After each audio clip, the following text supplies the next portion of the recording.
Good evening, ladies and gentlemen. Welcome here as we prepare for race number 13 of the season, season 2 of the Clutch Drop Cup Series. Getting ready to go road course racing for the first time this season as we are at the Circuit of the Americas. I'm Seth Cole alongside of Carlos Zimmerman. And Carlos, we're in your backyard, your neck of the woods here today. Yeah, just about 2.5 hours to the east of where I'm at right now in Huntsville, Texas. We're in Austin, capital of the Lone Star State here, getting ready for 44 laps around COTA, the Circuit of the Americas. The real NASCAR Cup drivers got to take to the track earlier today. We saw a lot of slipping and sliding. Hopefully won't have that today as the skies are clear for this one this evening. 44 laps of racing for these drivers here today. Again, as always, they have the stages. Those stage cautions will be coming out at the completions of laps 10 and 20. So, at least for the drivers in the first 20 laps of this race, they know that if they make a mistake and at least are able to still keep the car in one piece, they've still got an opportunity for recovery in the final, what will be about maybe 22, 23 laps of this race. Yeah, what these guys are going to have to do, they're just going to have to mind their P's and Q's and everything and just run their race. And, you know, with road courses, at any road course you go to, whether it be Sonoma, Watkins, Glen, or even Road America, this is a first-time experience to see Cup cars on Circuit of the Americas. The track position thing still plays a factor here. Start at the front, you're likely going to be up at the front the whole race unless something catastrophic happens. If you're in the back, you have a long hill to climb if you want to get a shot at the victory here today. Not many drivers taking time here in qualifying, and so we're going to be seeing if starting towards the rear of the field, if some of these guys will be able to work their way to the front. But here we go. First road course stop of the season. It's ready to go green. The flagman is over on the left side of the track, just behind that Armco wall, and he's waving the green flag now as we're underway at Circuit of the Americas.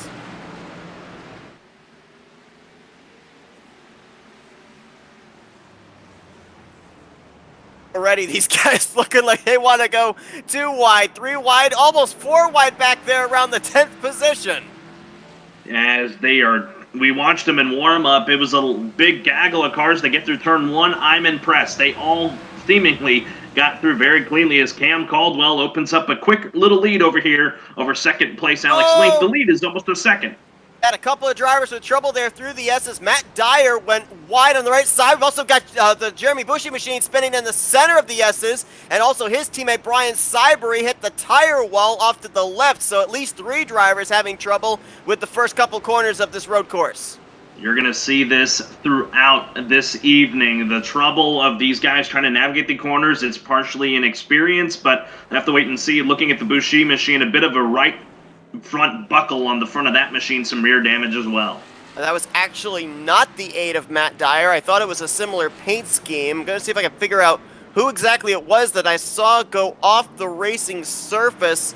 Now, the reason why we're focused on it is because whoever that driver was, normally if you end up going off to either the left or the right side of the rumble strips through the S's, iRacing will call for a time penalty because that is considered cutting the course. Not exactly still certain who that driver was. Going to try and pinpoint it here in a moment, but whoever it was might be having to give up some time here on the track.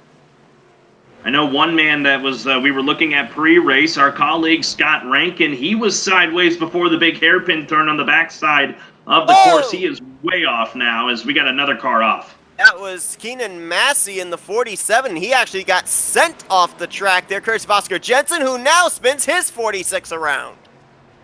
Slipping and sliding. I guess I spoke too soon. You don't need rain to be slipping and sliding on this racetrack. Big time front end damage for the 46. Yeah, a lot of damage there. Driver that comes in tied for most stage wins this season, along with Jeremy Boucher. 4 stage wins apiece for those two. And as former winners, that's important in terms of playoff points further on down the road, as at least the top 3 have been able to keep their cars underneath them. Caldwell out in front, Alex Link in second, and Matt Dyer currently holding down the 3rd position. They got to go about 5 seconds back to find the next competitor, which is Caleb Smith, and I believe it was the 25. Was the car that I actually saw go off course in the S's that we were kind of considering whether he would be having to have a time penalty or not. Have to wait and see if we can get a call from officials. Lap 1 already providing a lot of drama as the front three have gotten away. This is about what I expected. These guys going to start really spreading out after lap one, and it would come down to whether you had good enough track position, and that indeed is the case because Cam Caldwell and Alex Link, they were the front row. Saw the 98 of Josh Coppernall making his first start on the season. He's down pit lane. For looks like it's more than just a routine pit stop on that car. And the car that we saw out of shape in the middle of the S is Jeremy Boucher, the two-time winner. It looks like he's actually already retired out of the race. So it looks like that driver will be finishing 21st, not even going to make it. I don't think he even completed the first lap. No, he did not. A tough break for him. Yeah, he had a lot of right front damage, and I'm sure it tore up something internally, so that's why his night is going to come to an end very quickly there for that driver Boucher, as Link is off the track at the front. And that's second place, Alex Link. Gathers it back up here. He'll hang on to second place, at least for the time being. One thing I'm noticing, at least for the moment, there's a number of corners here that have that runoff for you to be able to maybe get back to the throttle sooner, get some nice straightaway speed. Nobody, at least up here inside of the top three, seem to want to utilize that, and I'm wondering if there just might be a little bit of a wonky transition from the regular racing surface to that runoff area that these drivers don't want to test. No, I mean, like I said at the top, this is a rather new experience to have Cup cars here as the leaders are going to complete lap 2. You gotta get a feel for the track before you start doing anything extra fancy and whatever, and that's why you're not seeing that. Cam Caldwell has 2 stage wins this season.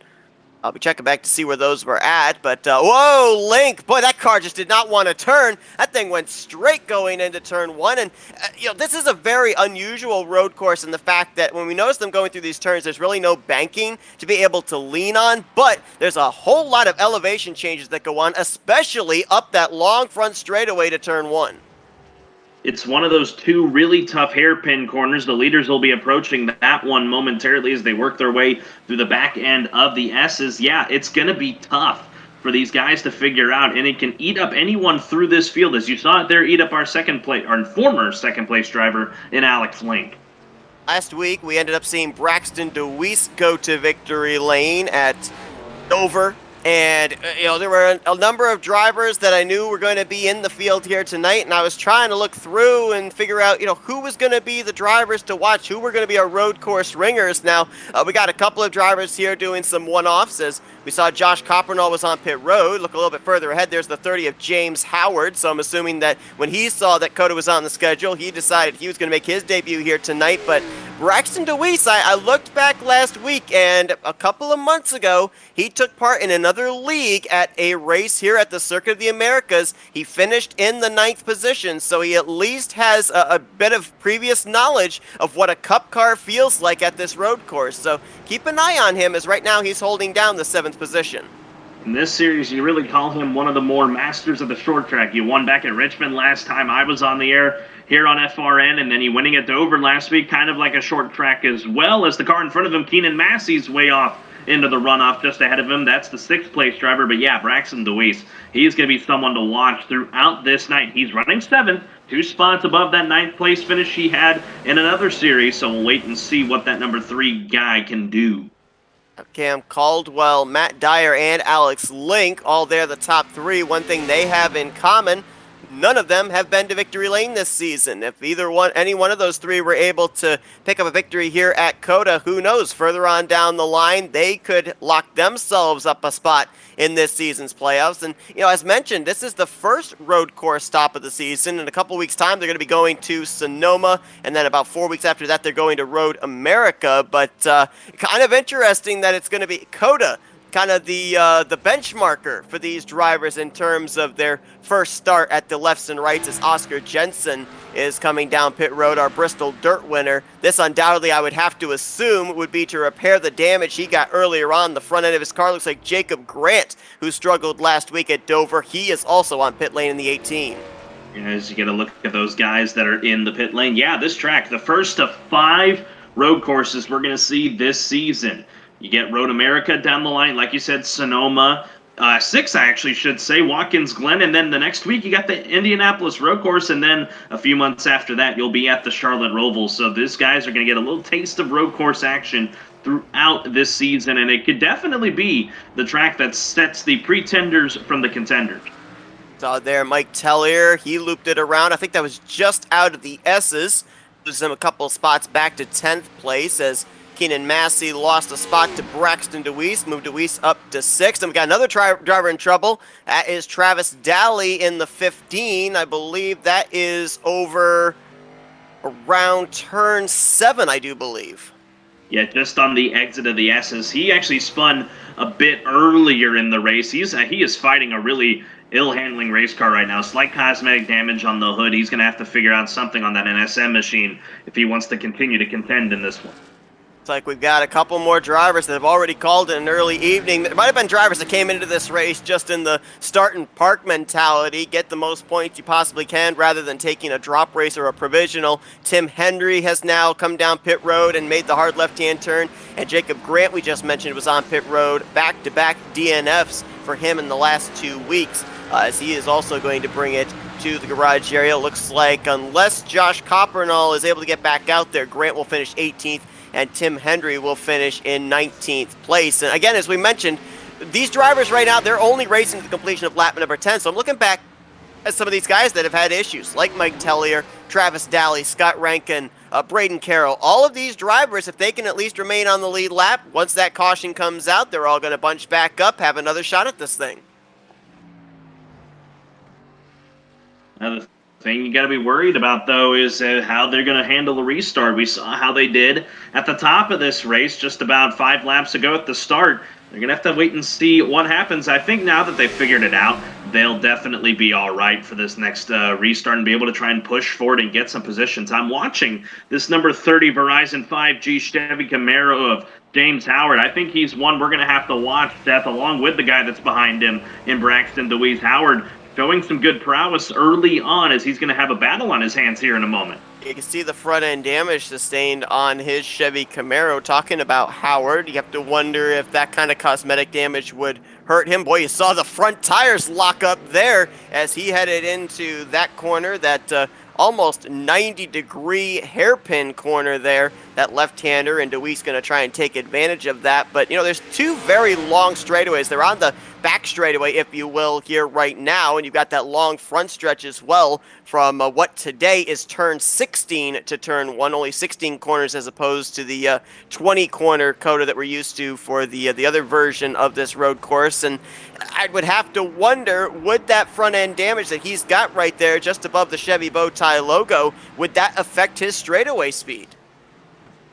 You have to wonder if it's going to affect his straightaway speed. Like we said, you know, cosmetic damage, it's not really a huge factor at other tracks like a short track. At a road course and super speedway, it is detrimental to your car. So whenever he comes down to, for his first pit stop, he'll have to try and get the damage repaired as much as possible and get it back out there, because I know that 30, he has got some power behind that machine. He was, I believe, 4th fastest in practice and 3rd fastest in the warm-up session that they had, and so definitely you're right, he's got a lot of speed. As we got a battle here for 2nd place closing up. Matt Dyer got around Alex Link a couple of laps ago, but Link has not let him open up any distance. Back on the bumper of that 8 machine, Matt Dyer coming into this race in the overall point standings, currently 18th in points. And when you consider the fact that 16 drivers are going to make the playoffs, Matt Dyer right now is just on the outside looking in, and a win would certainly move him up to leapfrog drivers that would be inside the top 16 that have not been to victory lane so far this year. You know, watching him over last season, you know, he had a lot of potential through that first season, and now in the second season he's kind of emerged out from the shadows of other drivers that have now come and gone. So expect him to just leave it all out there on the track. That's just the kind of driver Matt Dyer is, as he's still, trying to hold off that 71. Don't look now, Caleb Smith, he's staying in the shadows as well in that CEM machine as well. He's running 4th, about 3 seconds behind these guys. Riding on board here with the 71 of Alex Link. An update on the 46 of Oscar Jensen. We saw him on pit lane a few laps ago. He returned back to the track on the lead lap, but then he made another pit stop just a few moments ago and has now fallen a lap down to race leader Cam Caldwell. That's the bad news. The good news is that in about 4 laps time, we will be getting our stage 1 caution, and right now, being the only car 1 lap down, Oscar Jensen would be in line for the free pass position. Yeah, looking at where the leader right now, Caldwell, is in regards to the car, that next car that he would lap, that would be the 24 of David Duran. Yeah, he's got the whole front straightaway and then some ahead of him. So if Caldwell stays farther behind him, that'll pay off good dividends for Oscar Jensen, who we know is going to have a lot of potential going into today. As we got the battle continuing to rage on for second. Dyer hanging on to it, though, as Link is off into the spillway. And that is going to lose him at least maybe 2 car lengths, as he was all over the back bumper of Matt Dyer for that position. Another close battle we got going on is for a spot just inside of the top 10, and this could end up being for potentially another point in the completion of stage 1. Mike Tellier trying to recover after his spin. Same for Brian Sybry, who spun through the S's on lap 1. Those two in a pretty good tussle for the 9th spot. Yeah, watching Tellier here, got a little loose there on the exit of that corner there, turn 16, heading down this long front straightaway. That's going to cost them a little bit of time. But yeah, he's hanging in there, though, despite the early trouble, as is that number 33 for Sybry. Now, Cam Caldwell, who's leading this race, I mentioned the fact that he had 2 stage wins coming into this race, and I would double check to find out where they were. He actually swept both the stages a few weeks ago at the high banks of Talladega Super Speedway. So if all holds where it is right now, he will be picking up his 3rd stage win on the season, but first at a road course. Caldwell making his debut last season, and now coming in running a full run at it this year. Yeah, looking pretty good so far, and it's a tribute to the fact that, well, he started on the pole. That's usually the advantage for a driver that heads into these road courses. I'm expecting this guy to be a force to be reckoned with when it comes to qualifying at the other road courses. Granted, this is a whole different animal to start everything off, and then, of course, you got the Roval later in the year, not a completely through road course, if you will, but Caldwell looking really good right now. He's got a 5.5-second lead over Matt Dyer and even a 6.5-second lead over Alex Link. You have to wonder how much effort went into, setting up the car for this race in particular, because if you look at these other tracks that you talked about that are road courses that we're going to be visiting before the playoffs begin, Sonoma, a lot of drivers very familiar with that, as that's one of the 2 mainstay road courses on the NASCAR Cup Series schedule. Watkins Glen, I mean, that's probably the most familiar road course for these drivers. Road America, maybe kind of 50-50 for drivers, and then maybe almost in the same category as Circuit of the Americas, the Indianapolis road course. Some drivers would have familiarity with that particular configuration of track, other drivers not so much. But if you looked at all those tracks and you combined them all, you'd have to probably think that the drivers would have the least amount of experience here, so you'd have to think that this is not only a statement run for Cam Caldwell, but maybe these drivers that we're seeing running good right now, you're seeing who put the most effort in here to kind of jump the gun on the rest of the competition.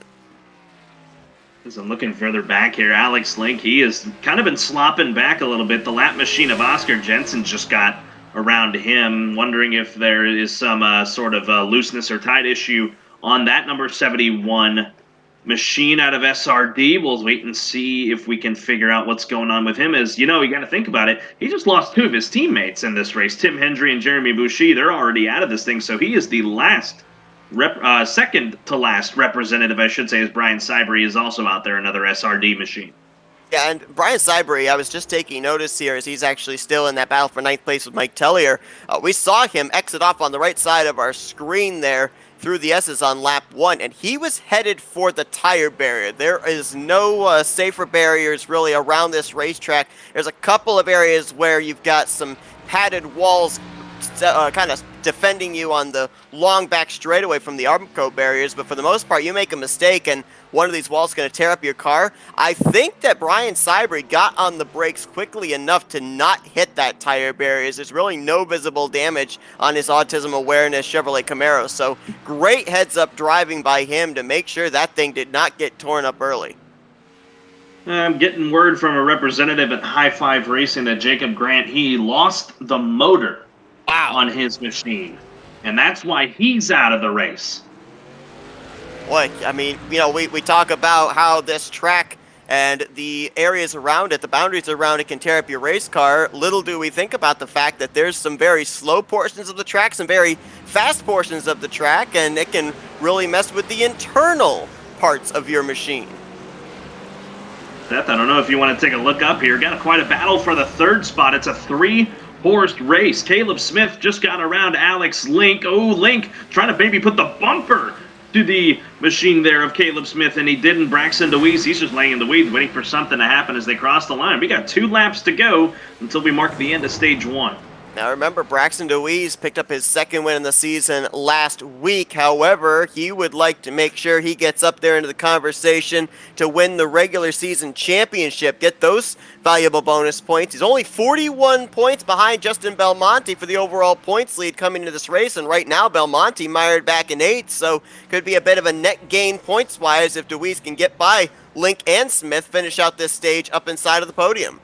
Yeah, where he's at right now, he would get 6 stage points where he's at. He would love those little 2 extra ones because it matters in the long scheme of things. We saw it last season when it came down to the stretch in the season 1, and now same thing here again in season 2. I know we're still a bit of a long ways off from the playoffs, but we're just about to that halfway point as to when of this regular season. So the time is crucial as Dewees got around Link. I think Link is just struggling right now as he's back to 5th. He got really loose, did Link, a couple of corners ago as we were on board with Dewees and saw the back end of that 71 step out. Dewees was right there, got the power down, and was able to get around Alex Link for that 4th spot. Now sets his sights on the 25 of Caleb Smith. Now remember, lap 10 is going to go on the board this time, but Cam Caldwell will have to come around and complete the 10th lap before the caution flag comes out. So theoretically, he would see the white flag for this first stage when he hits the start-finish line this next time by. And another driver has hit some issues, and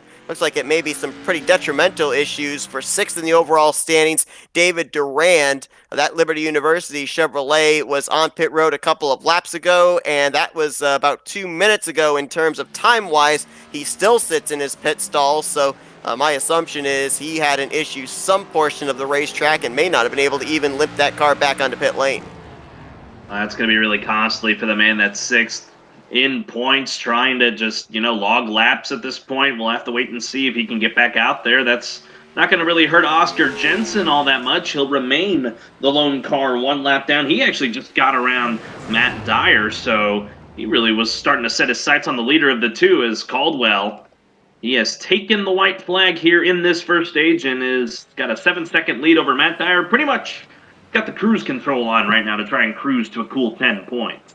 So right now, heading towards the first green and white checkered flag waving, your battles currently are for 3rd and 5th. Caleb Smith trying to catch up to Braxton Dewees, who just got around him for that spot, and then 5th place under contest as James Howard, less than a second behind the struggling Alex Link. And I would have to assume here, well, wow, did you see how the 71, he hit the rumble strip there, the left front wheel hopped and completely went airborne there.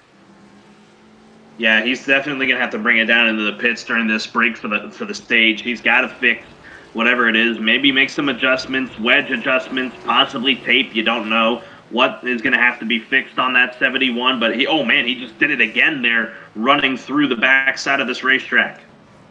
I'm going to go back really quickly to what I was going to mention here. When we saw Josh Coppernall bring the 98 down pit road back on lap 2, I didn't see any visible damage, and you brought up the fact of the mechanical problem that took Jacob Grant out of this race. I have to wonder if maybe it was something mechanical with the engine on Coppernall's machine as well, as he has been sitting on pit lane in his stall for the past 19 minutes. I would say to me that would not be damage repair, that would be possibly repairing the engine on that machine.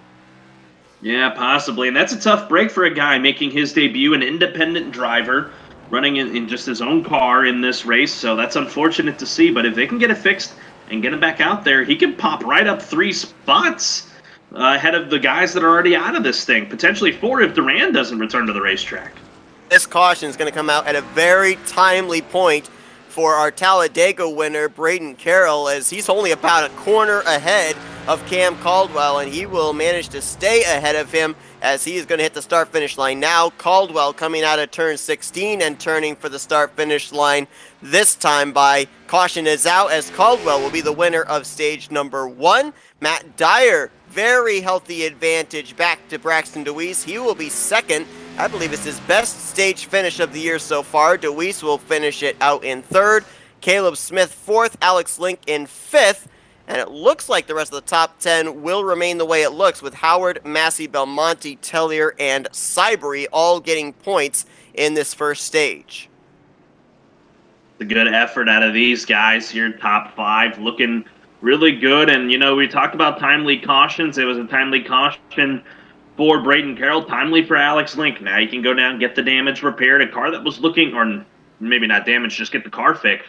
A car that was looking really good here. He was running second, front row, and now falling back to fifth. He's going to have to make the adjustments to try and get back up there. And man, oh man, but the thing I'm thinking about is, man, Braxton Dewees. He just plowed his way through that top 5, through half of the top 10. He was back in 7th when we looked at him the first time, and now he's 3rd. He is a man on the move, and it's going to, we'll see if it pays off for him. Braxton Dewees so far in the first 10 laps has laid down the fastest lap under race conditions with a 2-minute 16.364 second lap time. That is about a full 10th quicker than anything that race leader Cam Caldwell has put out yet today, and Caldwell has led every lap since the drop of the green flag. Going to take him a little bit of time to come around here to pit road as they'll make their way around this track at a very measly 45 miles per hour. So we're going to step aside for a quick side-by-side. We'll be back here for pit stops, and then we'll talk with our Stage 1 winner, Cam Caldwell, as you're watching race number 13 of the Clutch Drop Cup Series here at Circuit of the Americas on the Flatout Racing Network. Welcome, race fans. This is Paul Page, the voice of IndyCars. And today we're excited to present another IndyCar event brought to you by the Dark Horse IndyCar Series. From the Unzers to Mears, Foyt, and Andretti, now it's Corley, Peterson, Davies, Gardner, and Team.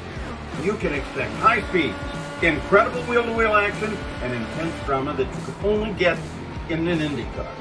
So sit back and enjoy your favorite drivers from all over the world take the track. Dark Horse IndyCar drivers, start your engine.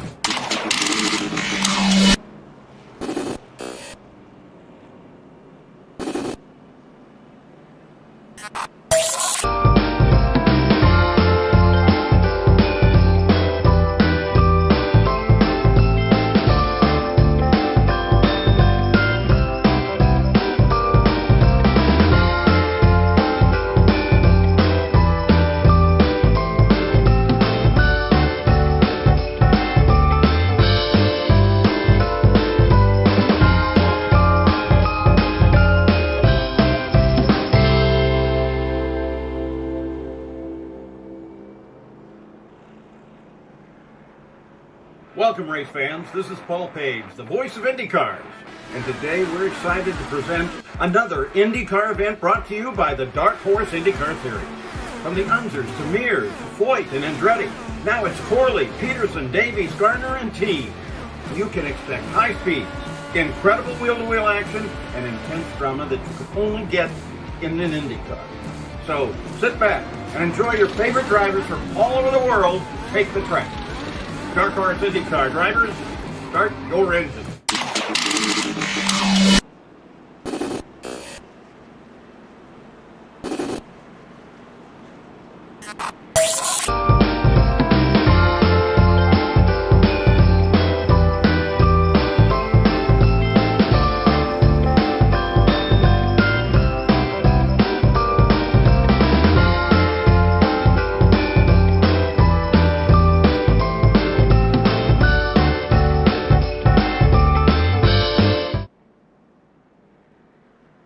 Pit stops are the order of the day here at the completion of the first stage as Cam Caldwell and company come down pit lane to the attention of their crews. I think it's safe to say we're going to be seeing 4-tire pit stops based off the slipping and sliding we saw there in the first stage race. Oh, yeah. And the thing is, when you see these guys, as we'll see Caldwell on my end at least get into the pits there. Ooh, it looked like he slid a little too far, but it looks like he's enough to service his machine either way. Caldwell But what was I going to say, Seth? The way these guys are, and at the start of the race, the tires are kind of cool. As Caldwell's going to win the race off here, Dyer second, Dewees third. But to finish my point, the tires are not going to be so much as cool as they are on the start because they're just getting them out here, getting them fresh out of the pit. So we'll see how these guys operate under this restart compared to how they did in the first. And if you want my opinion, I don't think we're going to see much difference. I don't think we are either. I'll have you double check on this for me, because my telemetry might be messing up. Looks like the 33 of Brian Cybery might have possibly missed his pit stall, and if he did, that's going to be very costly for him in terms of track position on this next restart. Well, I'm looking back here, seeing his entry into his stall. No, it looks like he is fine and dandy. He made it into his stall, no problem. All right, so that's just a problem on the scoring on my end. He'll be coming out in the 12th position. A couple of drivers actually spent a little bit of extra time in their stalls getting some damage repaired from the first 10 laps. We went caution-free, but not incident-free, as drivers had trouble with the track, had trouble mechanically, and it's going to give us 16 drivers on the lead lap with Oscar Jensen getting the lucky dog when we go back green. And right now, those 16 drivers are the only ones that will be coming back for this green flag. We should be actually getting the 1 to green signal this time. The lights usually go out about midway down the back straightaway here. So let's quickly see if we can talk with our Stage 1 winner, Cam Caldwell, and find out his strategy here for Stage number 2. Hey Cam, it's Carlos and Seth up here in the FRM booth. You got us? Yes, sir. All right, that car looks pretty hooked up here at COTA. You're able to lead the first 10 laps. You're out there in that clean track position. Is it just same old here for Stage 2, or do you have to maybe make some adjustments from those first 10 laps? No, I'm going to try to do the same thing we did there. Braxton's pretty fast, so I was kind of watching his time, so I think this one might be a little closer than first stage, but we'll just have to see how it goes. Now, Cam, you gotta think here. Last race I was here watching was at Richmond, and this is obviously a completely different animal. The first road course of the year. In terms of the track, how have you been handling it? Because a lot of drivers in the back, looks like they've been struggling, especially on a cold start like we're about to have here. Yeah, I enjoy road courses. I always put in a lot of time during the week to practice and get my lines down. And so for me personally, I just try to get a lead, and then I just go into tire saving mode in case someone behind me starts to get a run. So I wasn't pushing it too hard at the beginning of that stage, and then obviously towards the end I started pulling away from Matt and whoever was behind him. So I'm going to try to do the same thing again, but like I said, Braxton seems to be pretty fast, so I'm going to watch out for him. All right, so as we're waiting for the lights to go out here for 1 to green, one more question here for you, Cam. I mean, obviously, you guys were able to make it on fuel for this first 10 laps. We're expecting that for this second stage, it's really just going to come down to who's able to execute the corners the best, have the strongest race car. But give fans a little bit of a preview here. How much of a strategy race are we expecting for the third and final stage? Honestly, I think it's going to be a little disappointing if you're looking for a lot of strategy. It's just going to be one stop. We can go around 14, 15 laps or so, and the last stage is 24 laps or so. So I think it would just kind of depend on whether you want to split it in half, or you want to go the full fuel distance, or if you want to, go early, like as soon as the window opens, or whatever. I think a lot of guys are going to split in half, but I'm sure some people in the back will try to run it out.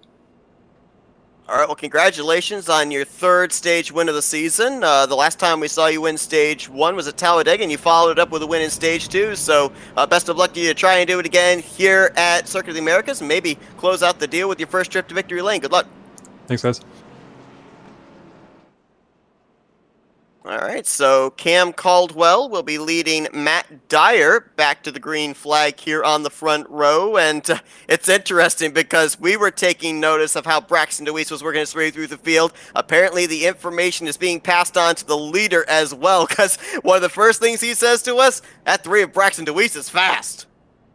Yeah, that 3 that's running in third right now. Watch him. I wouldn't be surprised if he tries to pull a move here on this restart here on the leaders. Maybe an element of surprise, if you want my opinion, and maybe a little bit too early. pulling that move. If I'm going to pull that move, I pull it on the second restart when we go back to green after stage 2, after the stage 2 caution. So we'll wait and see if that's going to happen. Do want to report, though, the 24, the driver 6th in points, David Durand, he is now out of the race. He has taken that car behind the wall, and he has called it a day. If anything, unless Josh Coppernoll, which comes back on the racetrack, which is not looking likely, Durand will finish out in 17th place. All right, so we still have a couple of corners for these drivers to make before they get ready to go back green flag racing as the lights are out atop the pace truck. As you mentioned, Carlos, our broadcast colleague Scott Rankin racing in tonight's event will be restarting in the 11th position. What do you say we dial up him, find out his thoughts about COTA here tonight? Yeah, why not? Hey, Scott, it's Carlos and Seth up here in the FRM booth. You got us? Oh god, why am I up here? We gotta get the insider information here from our fellow commentator. Man, you had a little bit of an issue there at the start, but now you got some new life. You're lined back up here again. I mean, first impressions here, the first stage at COTA. It's good. These guys are actually really, really good. Obviously, I've been down in the SRD chat, which has been really, really insightful. I'm learning a lot from those guys actually, and they're fantastic to just sort of hang out with. Big shout out actually to SRD Setups for providing me with the set for today's race. They've been really, really kind to bring me on board and embrace me for one race. Yeah, let's talk about lap 1. Let's get the elephant in the room out. I just lit it up, to be perfectly honest. I just barely noticed the wall, so there shouldn't be much damage. It's not impacting my lap pace. I'm actually feeling really good. I feel like I have top 3 pace. So target for this stage is to get up into the top 5 and start the final stage right up there. So. Scott, real quick here before we get back to green, I asked this to the race leader Cam Caldwell a minute ago. This is the first road course on the season. You know, the way these guys have been slipping and sliding, it seems like some people have figured it out, some people haven't figured it out yet. Have you feel like you got a feel of this racetrack, even with the early miscues? I'm going to be honest, I actually haven't done any practice in the lead up to this. I've had a very, very busy week and just haven't had the chance. I have done some truck running around here, and this setup is definitely a lot more glued than that. The cars actually feel really, really good. There was a tire model update as well, just before COTA, for all the iRacing goodness, and I think it's worked really well. The tire fall off that you normally expect to see last season, where it's, 4, 5, 6 seconds, it's not there. I'm 2 to 3 seconds at most off my initial times. Yes, it's slippery. Yes, there's issues. Yes, you need to adjust. But this is the best I've ever felt in a cup car on a road course. All right, Scott. Well, you've been able to keep the car in one piece at least, despite that early miscue, and you're going to be restarting up there inside the top 10. Best of luck. Thanks, guys. It's been a pleasure. Have fun. All right, so as Scott will be rolling off from the outside of row 5, Cam Caldwell gets ready to put us back under the green. They'll make the left hand onto turn 16 as the pace car heads for pit road. Stage number 2 will be underway. We'll be racing to the completion of lap number 20 as Caldwell looks to sweep the first 2 stages for the second time this season. And Braxton Dewees, man, that car was out of shape on the start. Oh, that's not the start he wanted. He was poised to maybe make a run at the lead a moment ago, and now he's almost fallen outside the top 5. Cars locking up the brakes here. Alex Link, Caleb Smith's way off the racetrack. Oh, man, a lot of action near the front. Looks like everyone else pretty much got cleanly through those corners, but, man, Braxton Dewees, a tough restart. He restarted 3rd, now he's back in 6th. Keep an eye on them here through the S's. This caused problems for drivers in the early stages of this race. Ooh, a little bit of contact maybe back there. I think that was Keenan Massey and Derek Schilling that almost got together. They managed to both keep it straight with Massey moving into the 10th spot ahead of our Daytona winner, but near contact there just inside the latter half of the top 10.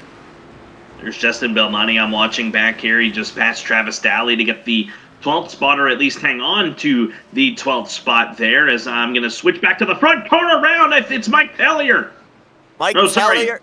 I'm sorry, is not also Mike Tellier. Schilling and Rankin are also spun around in that area of the racetrack. I saw black, so I thought Tellier, but it was the backside of Howard that I saw around. Oh, that's a tough break. We talked about him. Oh, man. He was looking good for a good run today, and now he's in pit road as he couldn't bring the car back. He had front-end damage at the conclusion of stage 1, as you saw right there with him on pit road. Even more damage, the whole front grille completely gone on that Chevrolet Camaro, and yeah, tough break for him. I mean, he and Josh Coppernall, we were looking at those two coming into this race as possible road course ringers, seeing Coda on the schedule and deciding, hey, this is where I'll make my Clutch Drop Cup Series debut, and neither one have fared well here, as Coppernall had an issue all the way back on lap 2, which we assume was mechanical, and now James Howard, his day is over as he has now been pushed back to the garage area. 16th place is where he will finish as that battle for the lead. It is hot and heavy. Matt Dyer taking a look here through turn 16. Watch Dyer here. He's going to try to set up Caldwell here, trying to get a good run off the rumble strips. Caldwell a little bit quicker.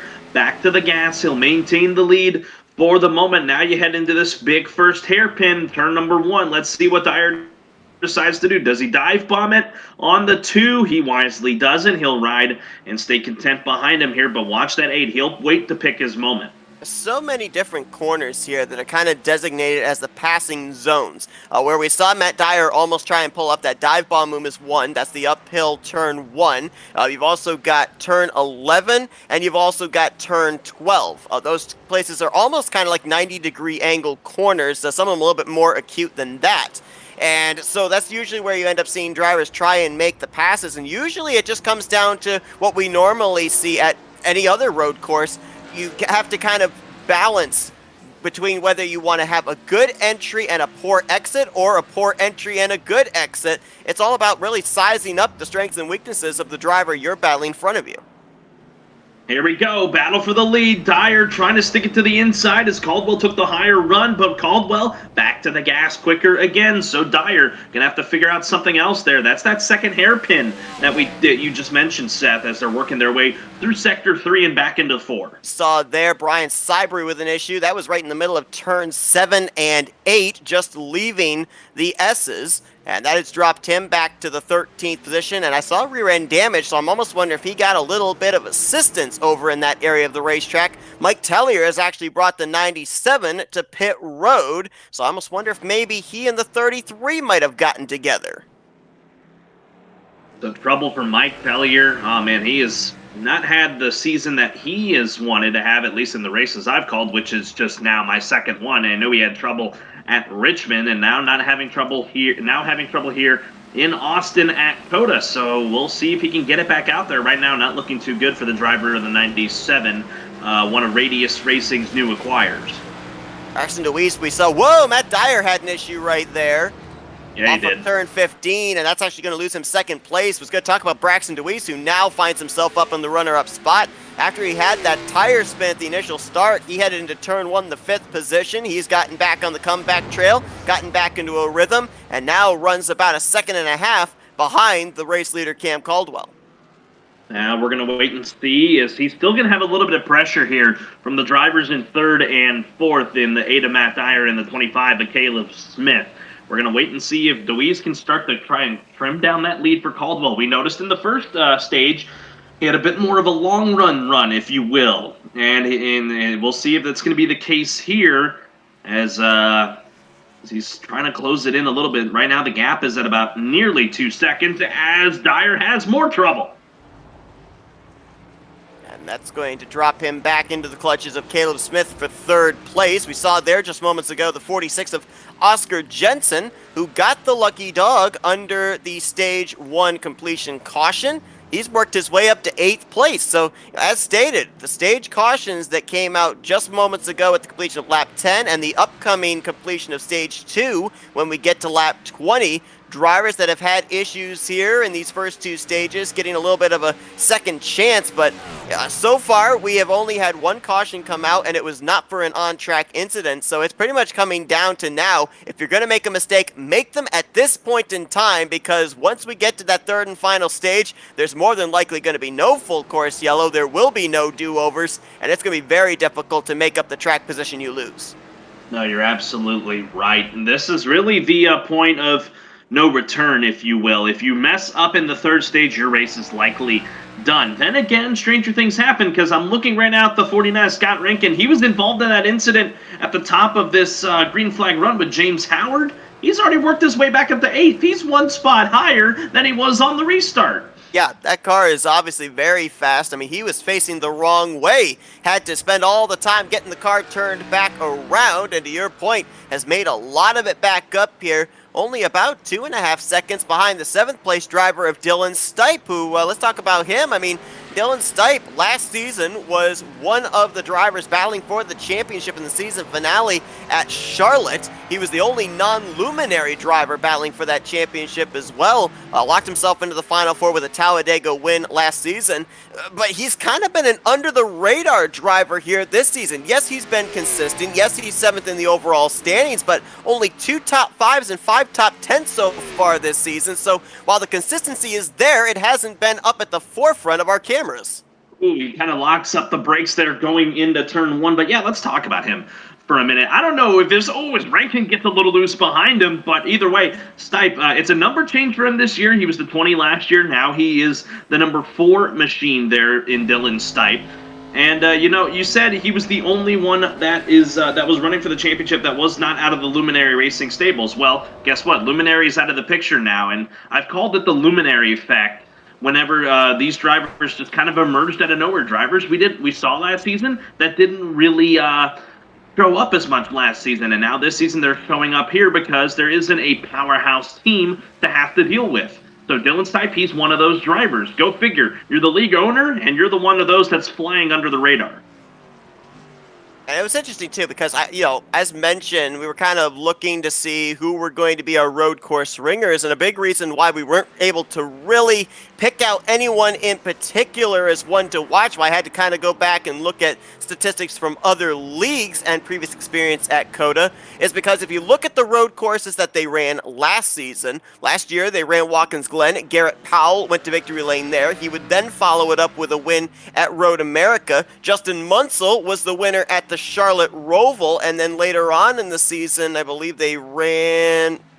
those were the only 3 road courses they ran. So, to my point, Garrett Powell, Justin Munsell, they're not in the field here tonight. So, you have no previous road course winners from Season 1 of Clutch Drop.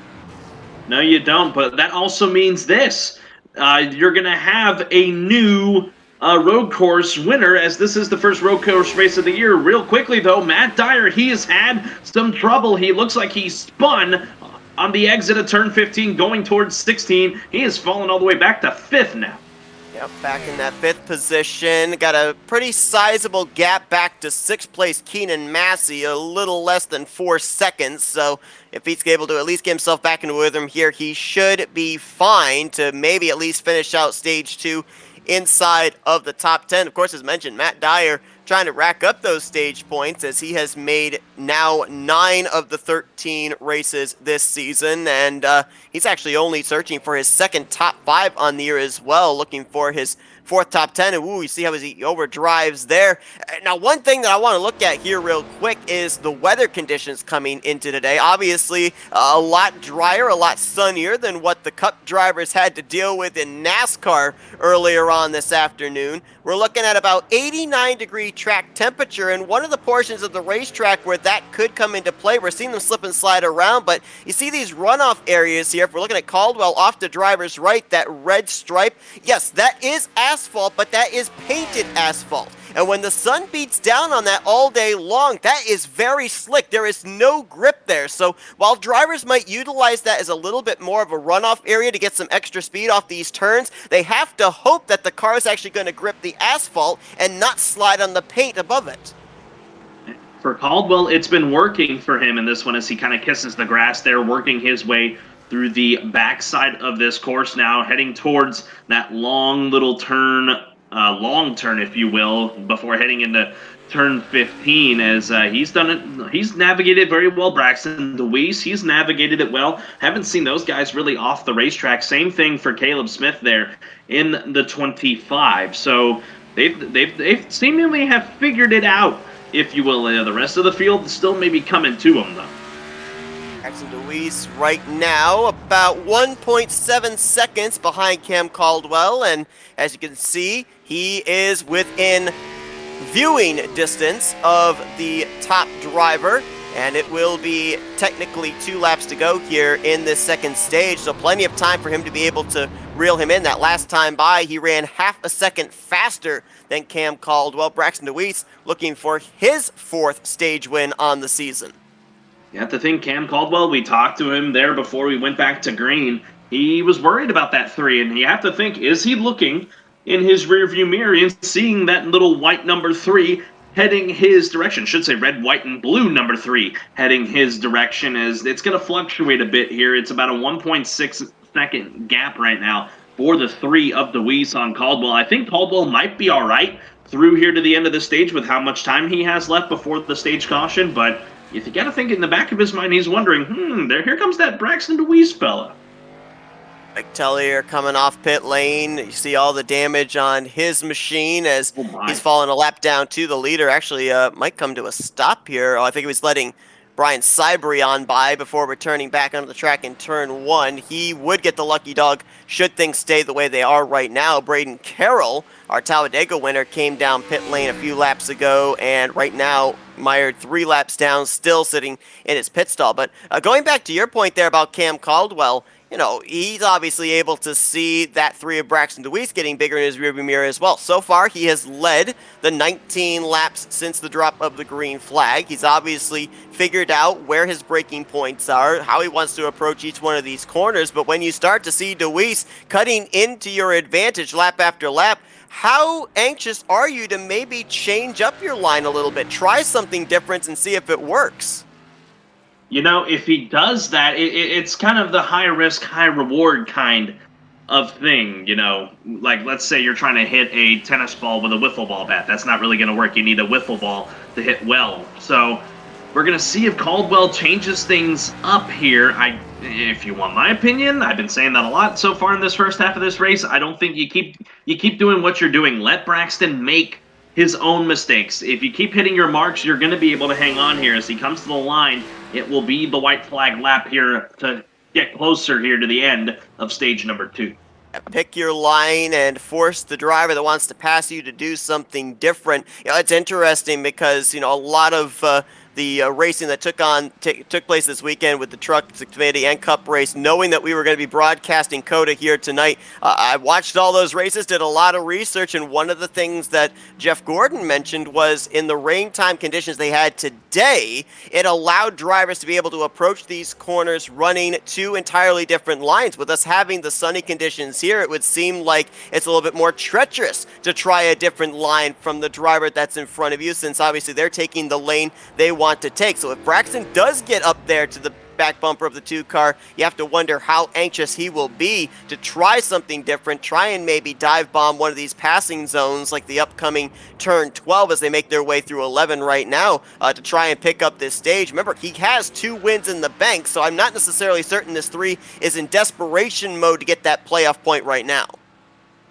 Well, I'm looking at the telemetry right now. Unless it's messing up, it's got Braxton Dewees inside a second within Cam Caldwell. He picked up a lot of steam down that little downhill portion of the racetrack, that second hairpin turn. Caldwell, he's got to try and hit his marks here. Ooh, a little tight through that corner. Dewees is there. Got a little bit of a bobble, that is for sure. Got only a couple more corners to go as he migrates his way through 16 and 17. Actually, no, correction, this is actually turn 15. He's heading for 16 and 17 right here. Dewees right on the back bumper. We'll see if Caldwell's going to be able to hold him off, but Dewees is going to make this a fight coming to the green and white checker.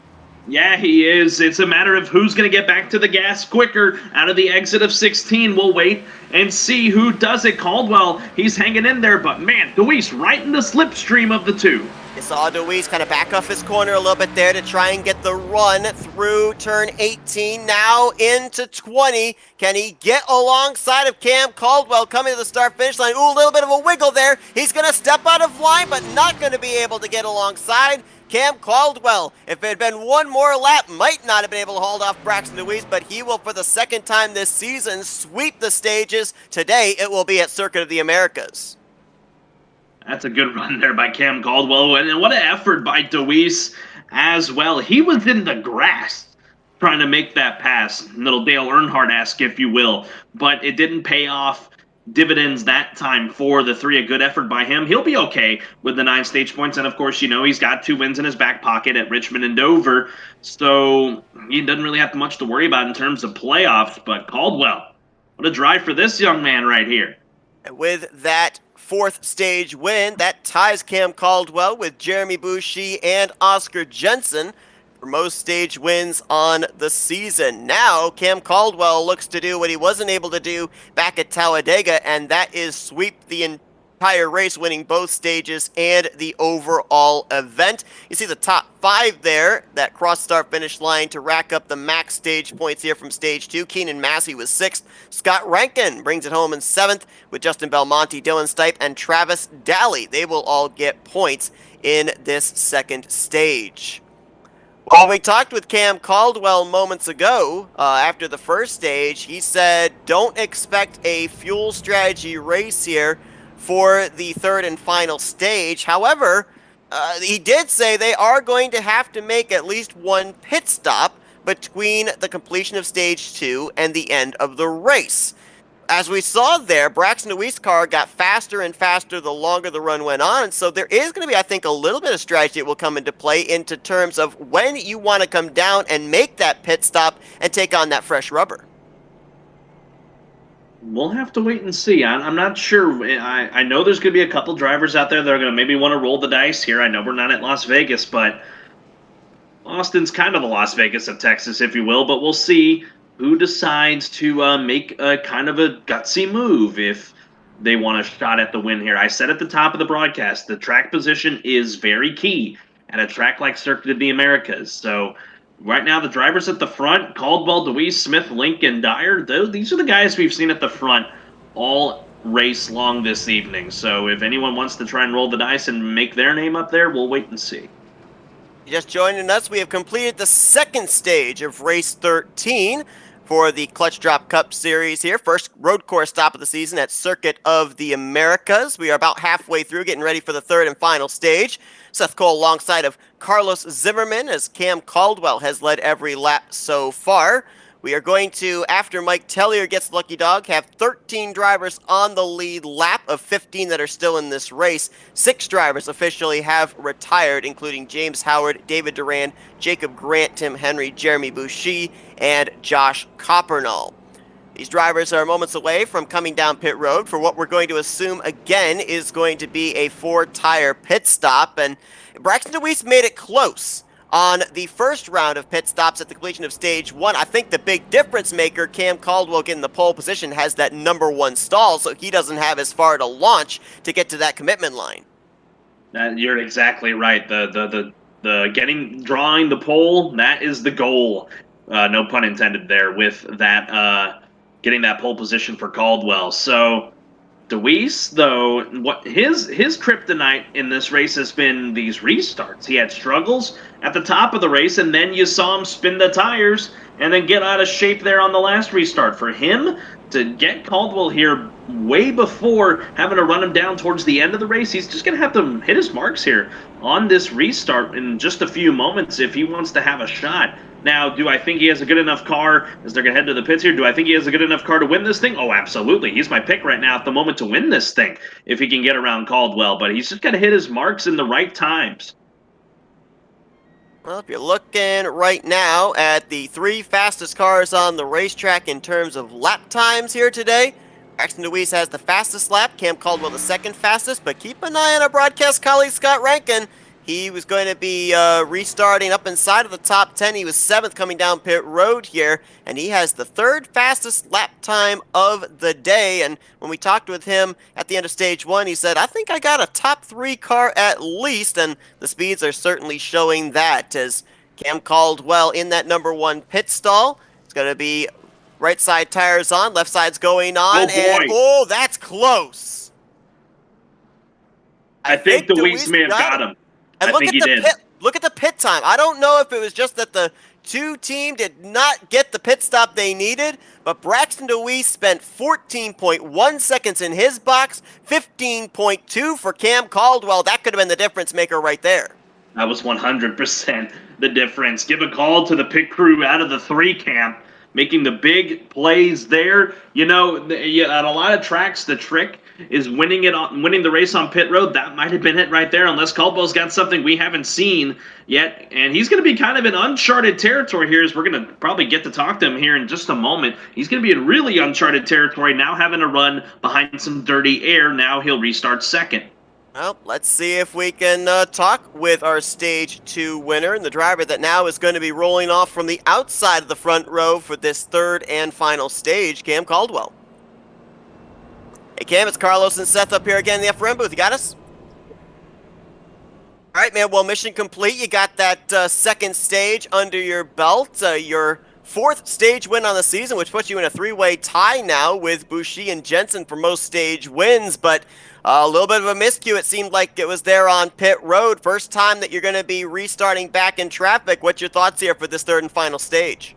My thoughts are I'm going to have to fire all my picker guys because they gave me the slowest stop I've ever seen without any damage. It was like a 14.2 or something. So going to have to figure that out, what happened there. But on track, I don't know. We'll just have to see if I can get around him again. And if not, just stay my stuff a little bit better than he can.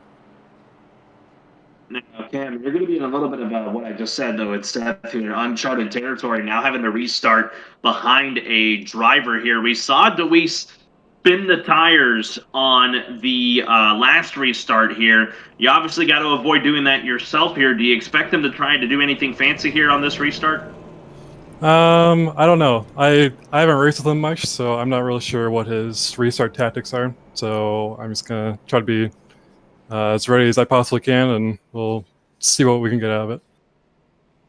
All right, Cam. Well, hopefully your pit crew has all the kinks out of it here. You mentioned you're going to have one more pit stop before the conclusion. Hopefully they'll nail that one for you. Best of luck here for the remainder of this race. Thank you.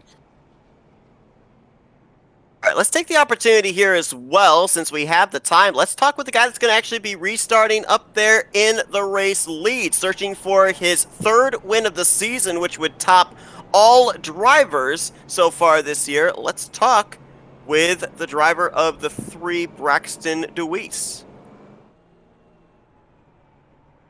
Hey, Braxton, it's Carlos and Seth up here in the FRM booth. You got us? I do. All right, so we've seen that you've got a very strong race car, but first time that we get to see it out in front. You've had to pretty much cut your way through traffic at the initial start of this race and after spinning the tires on that first restart. Now you've got the clean air.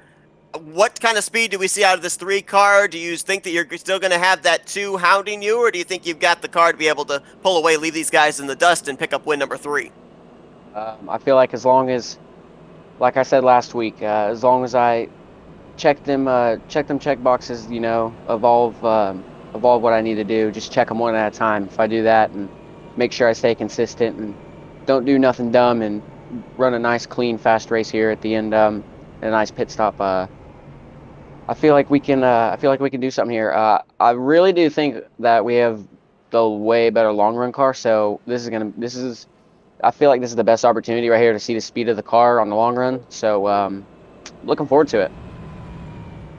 Well, thank you for solidifying a point I made earlier. I said you had the very good long run car, it seems, rather than the short run. But let's talk about that short run. You're going to have to deal with it here on this restart. We saw on the last restart that you kind of spun the tires there and you got out of shape. You know, your 2 wins this year come at Richmond and Dover, so this is a completely different animal compared to those tracks, and you've seemingly been able to handle it very well. What's going to be the strategy with one more pit stop coming up? What's going to be the strategy here for shot at win number 3? I don't know if I want to give up my strategy to anybody watching, but we'll just say we'll go 50% on this run. So not as in like me going, but fuel wise or the rest of the race wise, 50%. So I'll give you that little hint. You guys can mess around with that and think what you think. I don't want to give it away too much, but like I said, we're going to try to be fast here, have a nice pit stop, and make sure we're nice and consistent. Playing his cards close to the chest. I love it. Braxton, best of luck to you here. We're looking forward to seeing if you can pick up league-leading win number 3 on the season and back-to-back after your win last week at Dover. Best of luck. Thank you. We'll see. All right. Well, it was kind of interesting there because I was about to ask him, when do you make that final pit stop? I think he shot that question down before he even got it out there. He does not want to give away his strategy. And I don't blame him because, as we've seen, it's really I think the long-run speed that you attributed to Braxton Dewees really comes down not only to the fact that he's got a strong race car, but tire conservation on the long run as well. The longest you can preserve those good years is going to translate to just how much speed you're going to have through the run itself. Yeah, we'll have to see. I've been saying it all night long. It's about those things of having to wait and see, because that is the way it is with these type of road course races. At the oval tracks, you can kind of pick up things as you go and figure out, oh, hey, this is what he's going to do, or this is what this other guy's going to do. But speaking of which, we talked about our colleague a minute ago. Looks like he's going to be restarting here in the 6th position. This is the highest we've seen him all night. The top 5 has not really changed all that much in terms of who's in the top 5 other than guys just trading spots. Scott Rankin hasn't been inside the top 5 just yet. Keenan Massey, he's another guy as well that I've been watching as well out of a 2-car operation in 546. Watch these 2 guys try to make some moves here possibly on this restart to try and mess with this little mojo the top 5 has had since the drop of the original green flag.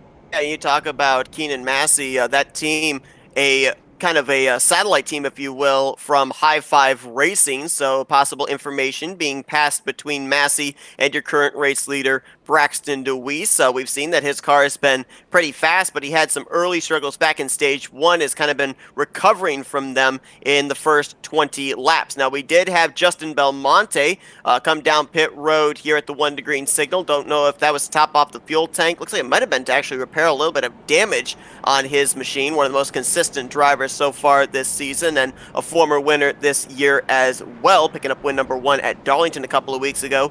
You also have Mike Tellier, who is just about to catch up to the tail end of the field after receiving the lucky dog. All drivers will leave COTA that are still running with at least a top 15, as 14 of them are still running on the track, 13 on the lead lap, and with Braden Carroll still on pit road, 15 still currently being scored in the race. But it'll be Dewees, Cam Caldwell the front row, Caleb Smith alongside Alex Lincoln row 2, Matt Dyer and Scott Rankin in row 3, Keenan Massey, Derek Schilling, our Daytona winner in row 4, then Dylan Stipe and Travis Daly will complete the top 10, followed by Brian Sybry, Justin Belmonte, and Mike Tellier, 13 drivers on the lead lap. And as we mentioned, Carlos, this is now the time to be mistake-free, because the likelihood of a full course yellow to be able to give you a little bit of a reprieve seems pretty slim to none. So you got to keep that car underneath you here for what looks like it's going to be the final 21 laps of this race.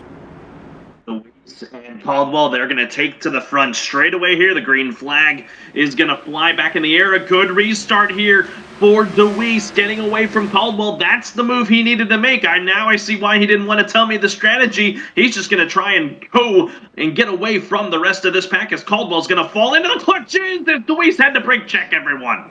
And we've got him almost 3 wide there. Alex Link ran in the back of Matt Dyer as he, Massey, and Dyer were all 3 abreast. Oh, Link gets really loose, snaps it around there out of turn number 2. He's going to hit the Armco barrier with the right rear, but he should be able to keep going. But that's what we talked about. You cannot afford a mistake like that, because it's going to be a long road to recovery for the 71 for the remainder of this race. That likely cost him a shot at a top 5 maybe if he's not able to recover, as he's going to definitely have some right rear damage after hitting the Armco, and he's already got front end damage. You see the buckle on the hood there. Oh, that's a tough break for him. In the meantime, it has allowed the 25 of Caleb Smith to rifle his way into second. That's not going to last long, though, as here comes Caldwell. Looking back here, a little bit of a stack up. Derek Schilling, Travis Daly. Whoa, Schilling riding wide through that corner. As now Daly looks to his inside. You got Brian Sybry battling with the lap machine of Oscar Jensen. So double wide, 2 rows deep there through turn number, I believe that was turn number 7. The reason I went whoa there, through turn 7, Caleb Smith just completely just cut the corner as it's a 3 wide now. Matt Dyer really had to lock up the brakes there, and that's going to rifle Keenan Massey all the way up to the 3rd spot. A lot of action happening around here after the back straightaway. It moved Massey into third, and now he's actually battling with Caleb Smith, but it also allowed Cam Caldwell to break away in the second position. Now he can just focus solely on getting back up there to Braxton Dewees for this race lead. And he's right there near the back bumper as they're working their way now through this little hairpin turn area. As the longer hairpin turn, or not really the tight one, if you will, as here comes Caldwell looking, a little loose there. Maybe try to get to the inside, but Dewees slams the door. Tried to make the move there into turn 18, nothing doing. Now he'll try maybe to back up the corner here in turn 20, heading out to the long straightaway. Ooh, you saw right there, that car getting a little squirrely out of the corner, and that's going to cost him a couple tenths of a second as you see Dewees pulling away on the front straightaway. Further back, though, Scott Rankin, he's now side by side with Matt Dyer. First time that our broadcast colleague's going to crack the top 5 here with 20 laps to go. Same thing with the 47 of Keenan Massey. He's hanging on there in fourth as Rankin took a little bit of a higher curve there through turn number 1, so he spoke too soon. He's going to fall back into the 6th spot, but he's basically got a virtually clean car for the moment right now, is that number 49 of Scott Rankin. So expect him to maybe try and make some moves here on Matt Dyer, who's got some rear end damage, and he's also probably got some tire damage as well because he had to lock up the brakes big time just a lap ago as we're inside 20 laps to the end of this thing. All right, so when we talked with Braxton, he gave us a little bit of info and said we could toss the ball around, so let's do that. We went back green with 21 laps remaining. We know they can at least make it 10 laps. That's what our first and second stage lengths were. With 21 laps to go, I mean, what are we thinking? These guys split this in half with maybe 11 or 10 laps to go, or do they try and stretch it whatever the fuel window is, come down and spend the least amount of time on pit road, fueling up that car? Maybe even some drivers going with a fuel-only strategy. I think Dewees here, he needs to go 4 tires and pack it full and cut the stage in half because we talked about it. He's got a good long-run car. But when you think about it, when you split a stage, or I should say the rest of this race in half, it kind of takes that long-run aspect out of it. So to kind of throw my point into the garbage, I don't know exactly what Dewees is going to do. I mean, he obviously knows something that you and I don't know, Seth, because he didn't want to even divulge it to us, which is smart if you want my opinion on it. But as for the guys behind him, Cam Caldwell, Caleb Smith, Keenan Massey, Matt Dyer, Scott Rankin, they're going to have to just go, for lack of a better word, just going to have to be really gutsy on their pit stop. Maybe pull some strategy moves to try and get around the number 3. It's also going to be interesting here. I'm going to be watching the lap times of these drivers because one thing I haven't really considered is just how much fall off there is between brand new fresh tires and let's say even 5 or 10 lap old tires. As I think someone had an issue. I think Matt Dyer, he looped it around off of turn 16 coming to the start finish line, and that's now dropped him back to 7th place, so the struggles continue for the driver of the number 8, but I'm almost looking at some of these guys back here, like Scott Rankin, Brian Sybery, Dylan Stipe. I mean, would there be something to be gained to try and leapfrog some of the top 5 drivers, take on that fresh rubber early, and utilize maybe those 2 or 3 laps to cut into the advantage with the old tires on the race leaders? Well, I don't know what their strategy would be per se, but I think that would definitely fit for Caleb Smith because he is right there with the 2 leaders in Braxton Dewees and Cam Caldwell. Last time, Dewees had trouble. Wow, I think he hit the paint. I think he hit that slick paint we were talking about. Tremendous save, but it drops him back to 3rd. And you mentioned it. Caldwell and Smith were in striking distance, and they took advantage. They took full advantage, and now I don't know what Smith's... It may still be the same strategy for him now because he's just got 1 car to deal with rather than 2. Now, I expect Dewees here to make an attempt here to recover and then try and get back around these 2 guys as he didn't fall too far back. He's about a second and a half behind these guys. But for Smith, he's definitely going to take that strategy that you talked about because it would pay more bigger dividends for him rather than someone else that's further back and farther out of contention for this win. Caleb Smith has been a mainstay inside of the top 5 all day long. In the 6 starts that he's made previously this season, only 1 finish inside of the top 5, and that's one of only 2 top 10s he's had on the season. 24th in the point standings coming to this one, and still searching for his first trip to victory lane here in Season 2.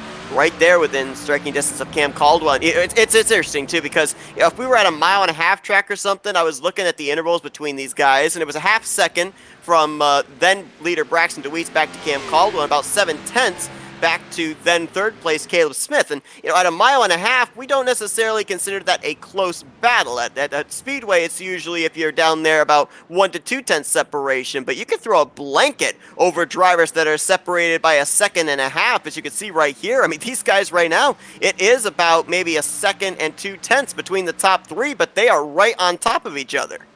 Yeah, they are, and it's not to say that the road course gives that illusion, but really it does with the way road courses are laid out. If you're all close up to each other, that means it's the equivalent of a 1.5 miles. Like you said, you got to be close. We got to literally at a 1.5 miles, you got to be right on the back bumper of the guy that's in front of you. So this is a great battle. I like what we're seeing out of these guys for a track that this group has not seen because they did not run it last year. They did.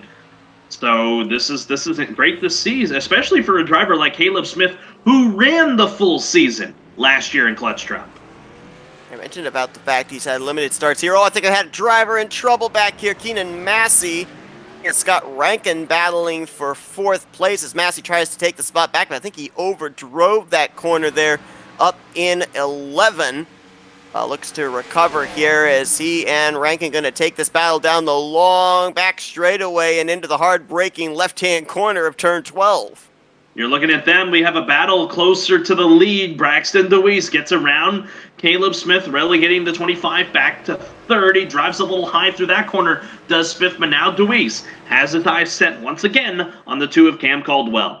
You talked about Caleb Smith running full-time last season. I was going to make the point that he's had a limited number of starts this season, but he was still looking for his first lap lead.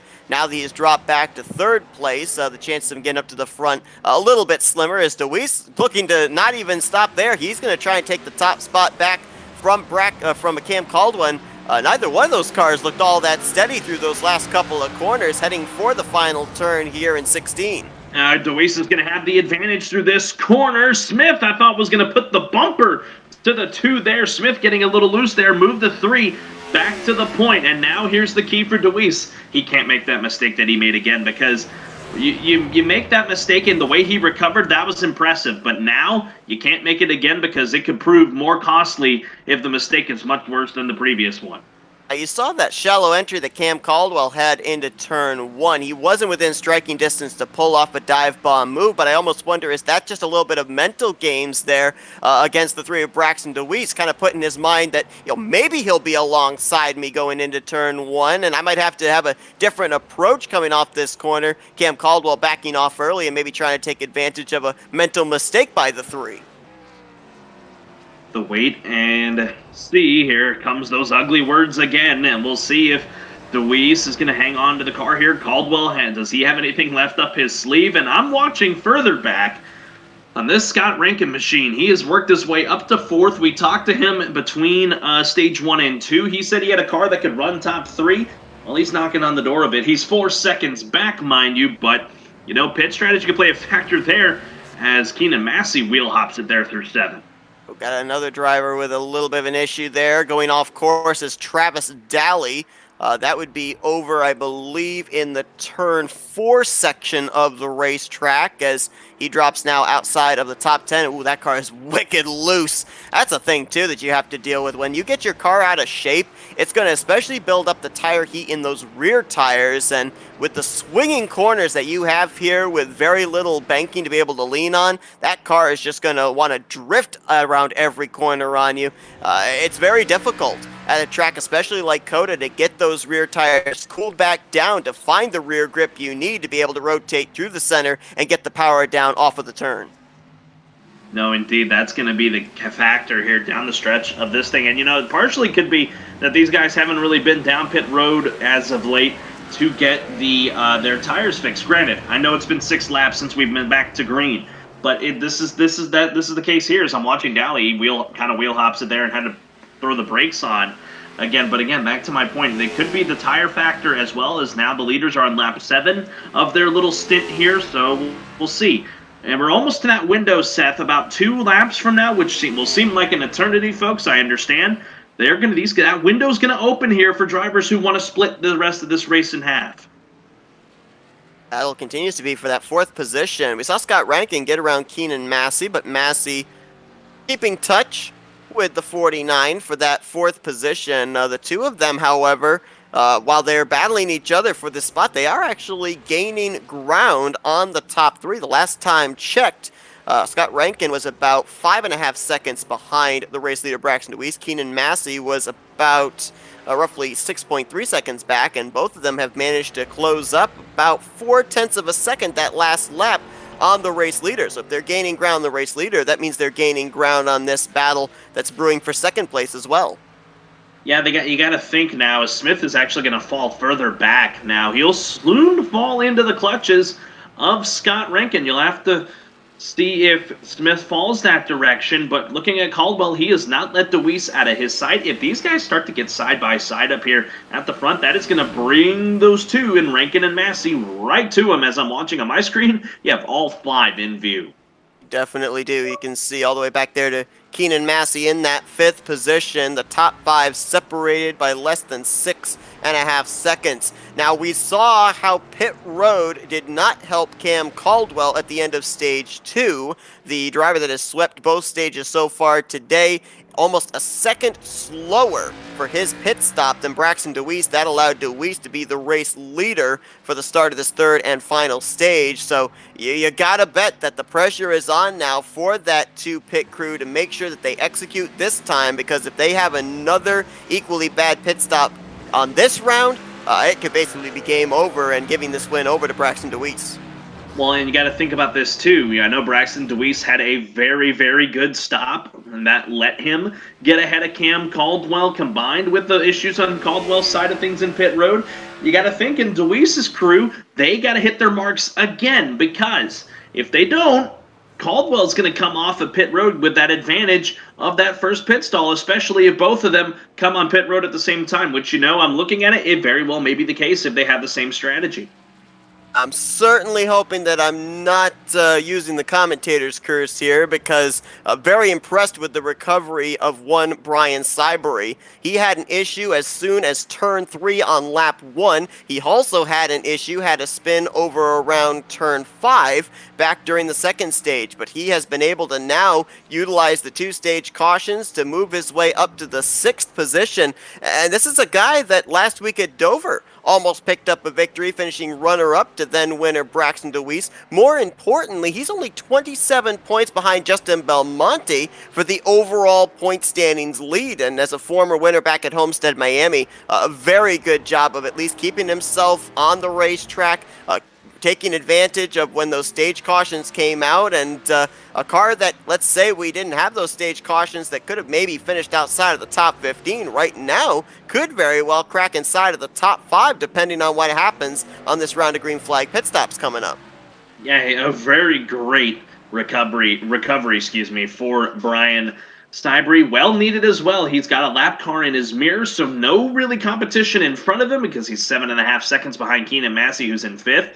And he's about 3 seconds ahead of Matt Dyer, who's had his struggles here, as Cybery locks up the brakes there a little bit. Do want to report Alex Link, a driver that was inside the top 5 for a good amount of this race. He has parked his car and brought it behind the wall, and I don't think Braden Carroll's going to return. Carroll would need to return to the track right now and run the rest of this race if he wants to improve to 1 spot, so that won't obviously be the case. Alex Link's going to finish out of this thing in the 14th spot. A tough break for the 71. The 3rd of 4 drivers to retire from this race out of SRD. That is a tough break for Alex Link, because that is going to be the first time in the last 6 weeks that he will finish outside of the top 10. Going back to Richmond, he had every single one of his finishes inside of the top 10, one of them a runner-up finish at Talladega Superspeedway, but going to be finishing, it looks like, 14th place here today. And more importantly, too, while he still is searching for his first win on the season to try and join his SRD teammates Cybery and Boucher, he is overall in the points 9th in the standings. So, he's hovering right around that cut line of the 16 drivers that right now would be in playoff positions, around those drivers trying to point their way into the point season, or into the postseason, I should say. Looking at this SRD crew, you have 6 of them in the race today, 4 main drivers, 2 that are kind of in the the quote-unquote development. I know SRD stands for Sim Racing Development, but they're kind of in the developing stages of Oscar Jensen and Braden Carroll. They've had their struggles today. The highlight, we talked about him, Brian Sybery. He is running in 6th, continuing to log good laps, now working now nearly 6 seconds, only 6 seconds now between Keenan and Massey in front of him rather than 8 a moment ago. And maybe the first time all day that we have seen our pole sitter and stage 1 and 2 winner Cam Caldwell put a wheel out of line as he had an issue over in turn 6, overdrove the corner a little and lost second place to Caleb Smith. That now drops him back to 3rd, a little less than 7 seconds behind race leader Braxton Dewees. Scott Rankin might have had an issue as well, as maybe a slip-up dropped him back to 5th place, allowing Keenan Massey to take advantage. He did. On the exit of the second hairpin, he kind of took the corner wide, and that is what allowed the 47 to get around him. I was watching him as it happened. So that's tough for him, but luckily for him, he has not that much behind him. Sybery's about 5.8 seconds back, so he'll just set aside here on Massey and maybe get ready for a pit stop because the window is open.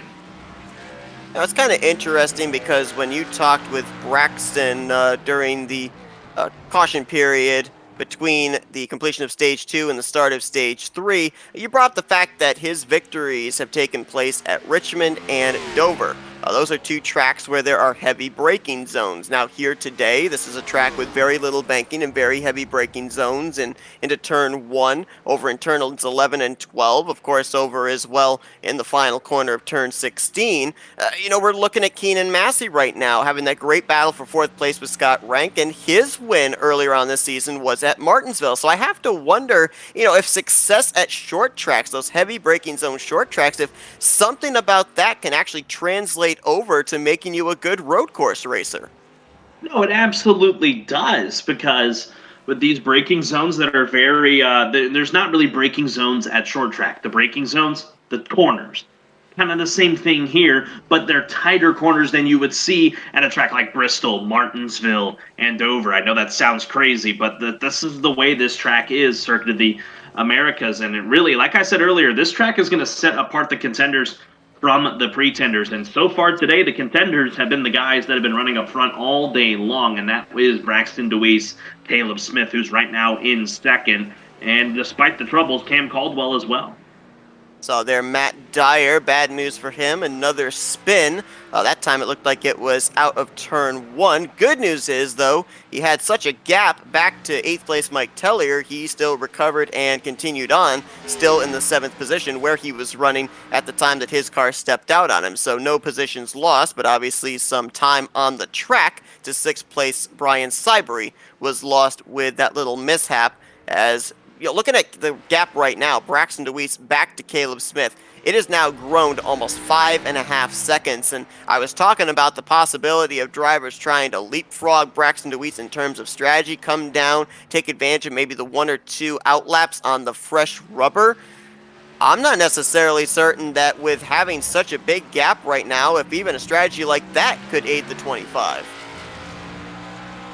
Yeah, I don't think it will aid him all that much. That gap is way too big for that strategy to come into fruition. So this is a matter now of Dewees just stays clean the rest of this race. That Paladin Chevy needs to stay clean the rest of the way. Don't make the mistake you made earlier. Forget it. Put it in the back corner of your mind and run these next 11 laps with the pit stop mixed in there to perfection. It can only happen in perfection if Dewees wants to get the win today. Braxton Dewees, after he took the checkered flag last week at Dover, he came into this race in a 3-way tie with 2 wins apiece between himself, Oscar Jensen, and Jeremy Boucher. If he is able to close out the deal here today, barring what happens in the next 11-plus laps, he would actually sit atop the overall wins board for Season 2 with 3 victories. And if you kind of consider that in terms of looking ahead towards the playoffs, depending on what happens in terms of who ends up winning the regular season championship, you could be potentially as early on as this latter portion of the first half of the regular season, be looking at your #1 seed when the playoff points are reformatted. Yeah, that's the kind of thing. If you run well in the early half of the regular season, it's going to pay big dividends come playoff time. So Braxton Dewees, he's kind of running. I know he's already locked in and everything. He's kind of running just to solidify himself atop the playoff grid and give him that added momentum into a playoffs that is just so stacked with a lot of tough racetracks. I know we're still a long way off from those playoffs. The playoffs, I believe, do not start until September when we head to Darlington, if I'm not mistaken, in September 5th. So, but you got to think, there's a lot of tough tracks in there. Darlington, Las Vegas always plays a factor. Talladega, the Charlotte Roval, the last road course on the season. Then, of course, you finish the year at the new Phoenix. So that always plays a factor at the end of the season. You're not finishing the season at Charlotte this time. You're at Phoenix. So there's a lot of factors that are going to go into that playoffs, and Dewees, he's trying to set himself up for it. As you know, I looked at it, Caleb Smith kind of closed the gap a bit. It's right back where it was a moment ago, back to 5.5 seconds. And a couple of drivers right there we saw having some issues. Travis Dowley looping it around, and that was, I believe, turn 4 once again. That's been a big trouble spot for drivers just through the exit of the S's, and we were wondering when we start to see drivers on pit road. But looks like it's a little bit tougher to get on pit lane under green flag conditions than originally thought, because our Daytona winner Derek Schilling nearly dumped it into the tire barriers as he tried to get that thing mowed down to get onto pit road. He has now hit pit lane, and here comes some of our leaders. Scott Rankin, Brian Sibry, Matt Dyer, and Mike Tellier going to begin this round of green flag pit stops, setting them up for the final run to the finish. They went right about when I expected, when they were in lap 11 of their stint. So this is going to needs to be flawless pit stops here for these guys. I'm watching Scott Rankin right now. Needs to have a clean stop here. He's got the lap machine of Oscar Jensen behind him. Rankin, he's got the left sides dropped, but he's not left his pit stalls. So trouble potentially on the 49. I don't know if he's serving a penalty or if he's got damage after earlier incidents, because it's allowed the 33 of Brian Sibry to now supersede him. Rankin's going to lose a lot of spots here in the pits. That has all the looks of a speeding penalty me there, Carlos. We'll see how long he's going to stay in his pit stall. If he leaves in the next 5 seconds, that means that he was too fast entering pit road, and that is a costly mistake here for Scott Rankin, who undoubtedly was probably going to be finishing up inside of the top 5 today.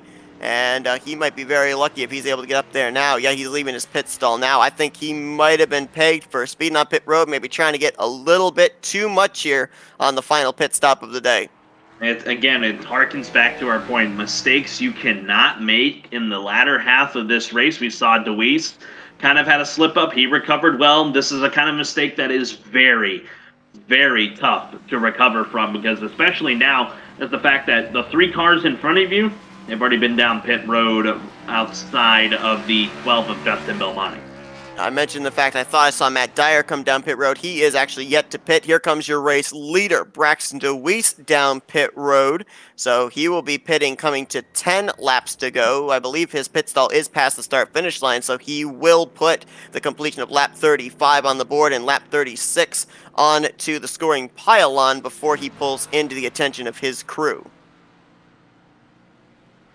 Going to bring it into his stall there, nice and clean. He'll get 4 tires and fuel like I'm expecting him to do. There's Caleb Smith. We're going to pull in just ahead of him, 1 stall ahead. Obviously, that gap we talked about, that's going to be the tough part, as Dewees is going to get out and away. Keenan Massey, he has stayed out here on this little round of green flag pit stops for the moment. I'm expecting him to come down next time by. Caleb Smith going to roll out there. Yeah, we talked about it, Seth. That distance between the drivers, that's going to be proving to be the difference here today in the final 10 laps of this one. And confirm this time Matt Dyer came down pit road, and so we're really only waiting on 3 more drivers to complete this final cycle of green flag pit stops. The aforementioned Keenan Massey, who stays out to get himself a lap-led bonus point perhaps. I was going to mention Justin Belmonte, but he actually just now hit pit lane from the 7th position, and we're also waiting on Travis Dowley to make his final pit stop of the day, currently just barely hanging on to the tail end of the lead lap in the 11th position. So once the 47 comes to pit road. That should complete the cycle. And right now, with Braxton Dewees down and away, 7.5 seconds now between himself and Caleb Smith. It may be more than that when we finally translate everything around and complete these green flag pit stops, with Dewees cycling back to the top position. Well, they had the same amount of time in the pit box, if not a little bit of difference between the two. Dewees being the quicker one, of course. You have to think that was on the fact that Dewees was getting back onto the racetrack quicker than Smith did, and that's why that gap kind of furthered out as well. As we entering, it was about 5.5 seconds, so Dewees picked up 2 seconds there in the pits, and I don't want to try and speak too soon. Anything can happen in these final 10 laps here at COTA. That might be the difference here today, in Dewees now getting, and maybe pretty much on cruise control now, hit at his marks and cruise on his way to a 3rd victory and get the first road course out of the way. It'll be less than 10 laps to go when Keenan Massey comes around, and it will more than likely be while on pit road. There you see him coming down the access area, and he will head for the commitment line to make his final pit stop of the day. That will turn the race lead over momentarily to Braxton Dewees, who now heads through turn 16, and he will take the race lead down this long front straightaway. Now, from the hot daytime slick conditions of COTA to next week under the lights at Charlotte Motor Speedway for these drivers, as they'll be under the lights racing at the D-shaped 1.5-mile track for 260 circuits. But then the following week, we go right back to road course racing at Sonoma. And I have to wonder, there were drivers that obviously were very excited, that are very good at the road courses, coming here into Circuit of the Americas, but I'm certain there were other drivers that were just thinking, I'm going to go out there, I'm going to gather some information, I'm just going to try and finish the best I can, get the most points I possibly can, but it's basically going to be a race of survival for me. But how much data do you think can be taken away for all these drivers here today at COTA and applied to Sonoma in 2 weeks' time? Because I'm just seeing so many similarities. There's the elevation changes, but not a whole lot of banking in the corners, a lot of flat corners, and we're dealing with some rather hot slick conditions, which we are also going to deal with when we get to Napa Valley.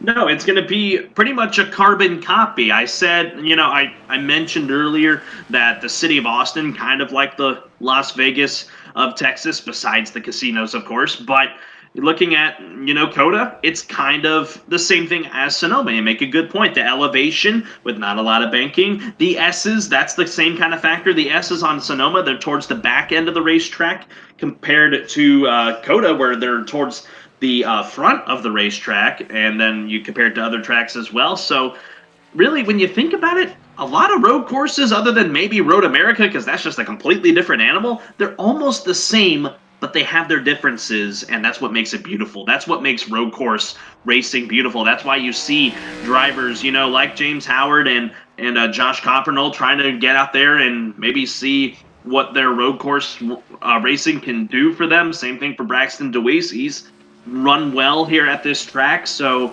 that's why people love to come out to these road course races. And for Braxton Dewees right now, it's working pretty well to his favor. Caleb Smith is kind of cut down a little bit than the 8 seconds it was. It's down to 6. It's still not quite what he needs, though, to run down Braxton Dewees. No, and the lap times are, if not equal, in favor of Braxton Dewees, and time is running out too. You saw a couple of drivers there just moments ago. They were recovering their race cars after some spins. Mike Tellier over in turn 4 and Scott Rankin over in turn 1. I'm almost wondering if a couple of those spins are drivers realizing that they had damage from an earlier incident. In the case of Mike Tellier, had the slow pit stop in the case of Scott Rankin, and might be just trying in the latter stages to get too much and having those maybe exerting a little bit more than what the car is able to give them here. Maybe a little bit of frustration setting here in the closing stages, trying to get every last little bit they can before that checkered flag. Yeah, the frustration's going to be a factor, of course, with the way this track runs. It's tough, but you got to just try and hit your marks the rest of the way. You got to be smart and just get as much points as you can, because, if you make a mistake at this point, like we've said, going to cost you. All right, so as mentioned, coming into this race, I tried to do as much research as I could, try and look at a lot of the drivers that did well at the road courses last season, as well as drivers in the field here this season that could be potential drivers that could find victory lane here at Circuit of the Americas. And the one driver that jumped out to me coming into this race was Braxton Dewees. Back on February 20th of 2001, he took part in a race, a Cup Series race at Circuit of the Americas, started 19th and finished in the 6th position. And out of most everybody, he was the only one that I saw that seemed to, at least from the knowledge, the data that's given to us courtesy of the Dan Lisa website, that had previous knowledge of what the Cup cars could do at Circuit of the Americas. And it looks like whatever he learned there, he's been able to apply it here today, because he's had a fast car from the drop of the green flag until now. And while he hadn't won either one of the two stages, he kind of saved the best for last year in the third and final stage. You have to wonder, he's kind of taking a little bit off here as Caleb Smith has been able to run the gap down a little bit. It's down to 4.5 seconds. That's just strategy on the part of Dewees, as Derek Schilling was off on the racetrack there right in front of our leader.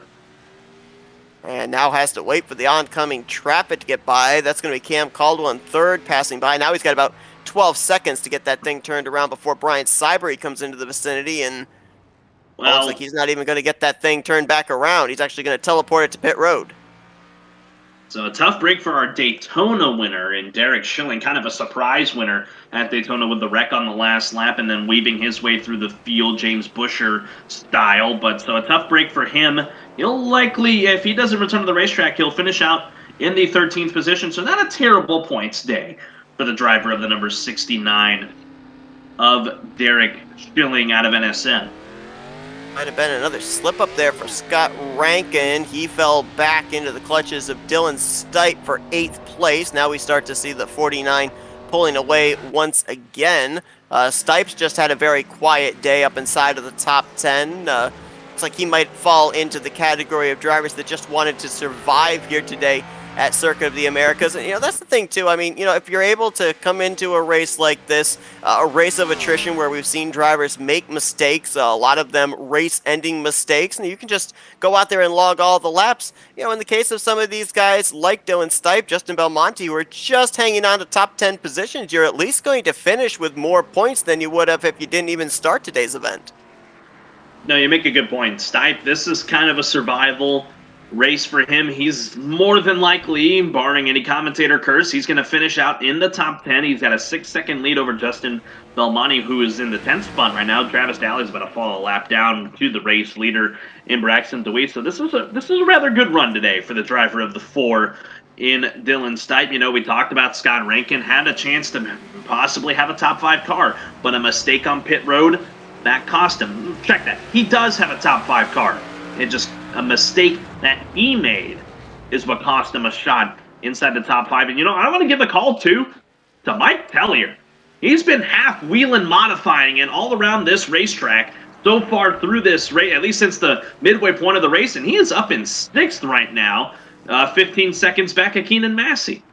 Great run here from Mike Teller. I mean, you talked about the dominating season that he had last year, especially during the regular season. At this point last year, Mike Tellier had been to victory lane 3 times. He is still looking for his first win of season 2, but much like Brian Cybery, who had earlier issues in the beginning portions of this race and is right now running in 4th, you're right, Mike Tellier, great comeback run for him. The whole front grille completely exposed to the elements, at least that car will more than likely not suffer any overheating issues. Plenty of clean and cool air getting to the engine on that machine. And right now, holding down the 6th position, 6 seconds over his next competitor of Matt Dyer. It's interesting, too, because if we look ahead on the schedule next week, we're going to Charlotte Motor Speedway. And most people might not remember that last year, Charlotte took the most important spot on the schedule, the season finale to determine the championship.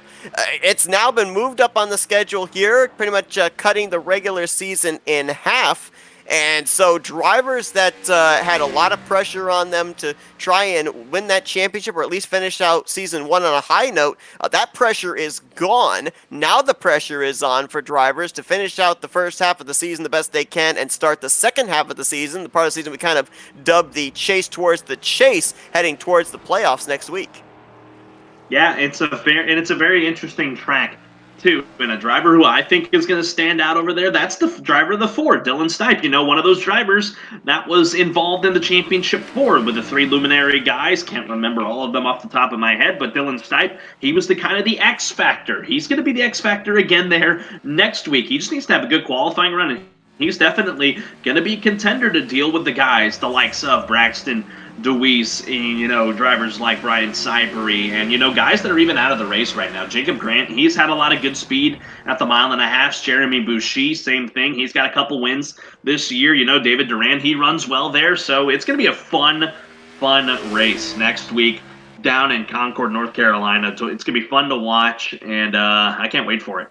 It's a good call there with Dylan Stipe next week, because those three luminary drivers you were trying to think of there were Shane Tyrion, Justin Munsell, and of course the eventual champion of last season, Bronson Stafford, and all three of them, at least to our current knowledge, will not be taking the green flag next week. Dylan Stipe, in that season finale last season, finished runner-up to Bronson Stafford for the championship. So a guy that's kind of kept himself out of our camera shots for the most part here today could be right up front and center when we get ready to race under the lights next week.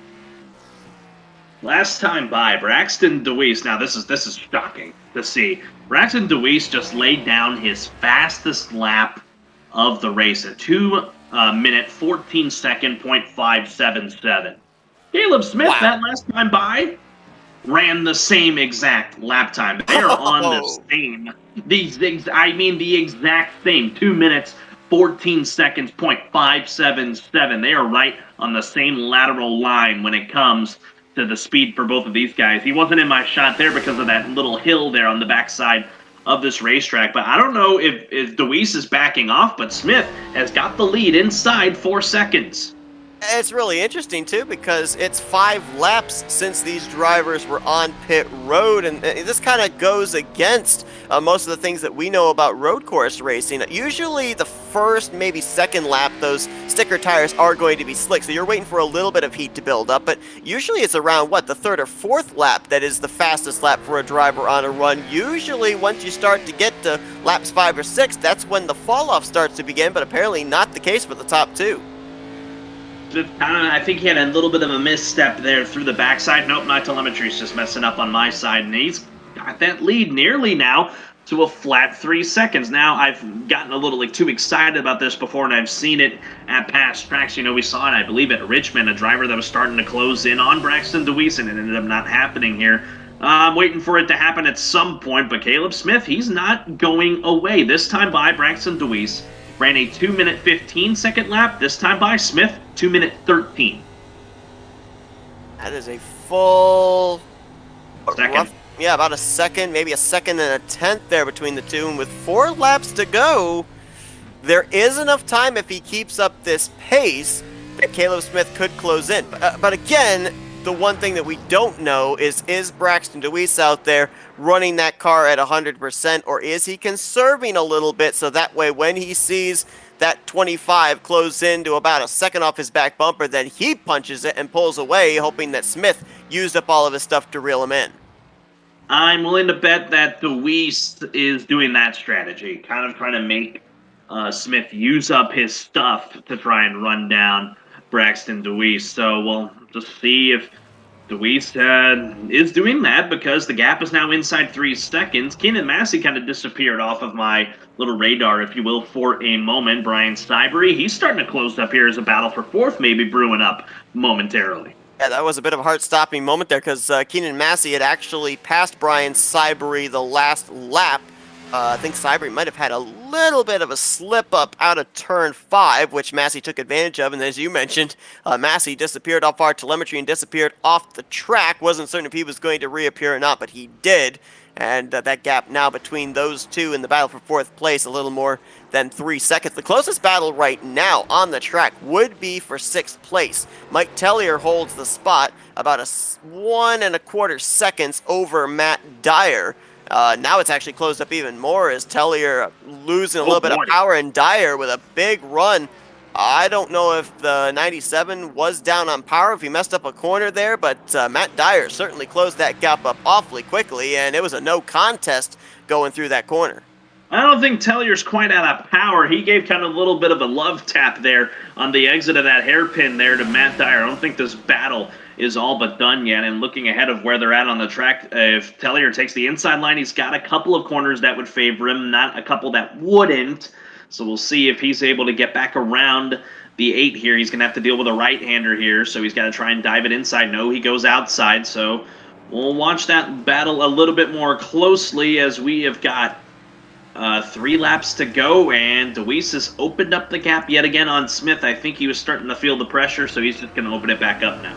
That last time by, Dewees was 0.2 of a second faster than Caleb Smith, so just kind of stifling the momentum that Caleb Smith had when he was running him down in the 2 laps prior. And that's just all Braxton Dewees has to do right now. He's just kind of manage the gap between himself and Caleb Smith. And we know that Caleb Smith is not leaving anything on the table. He is in full-out go mode. So you have to wonder, even if he got up to Braxton Dewees, how much would he have left, especially in terms of tire grip, which Matt Dyer apparently did not have off turn 16 as he loops it around right in front of Mike Tellier.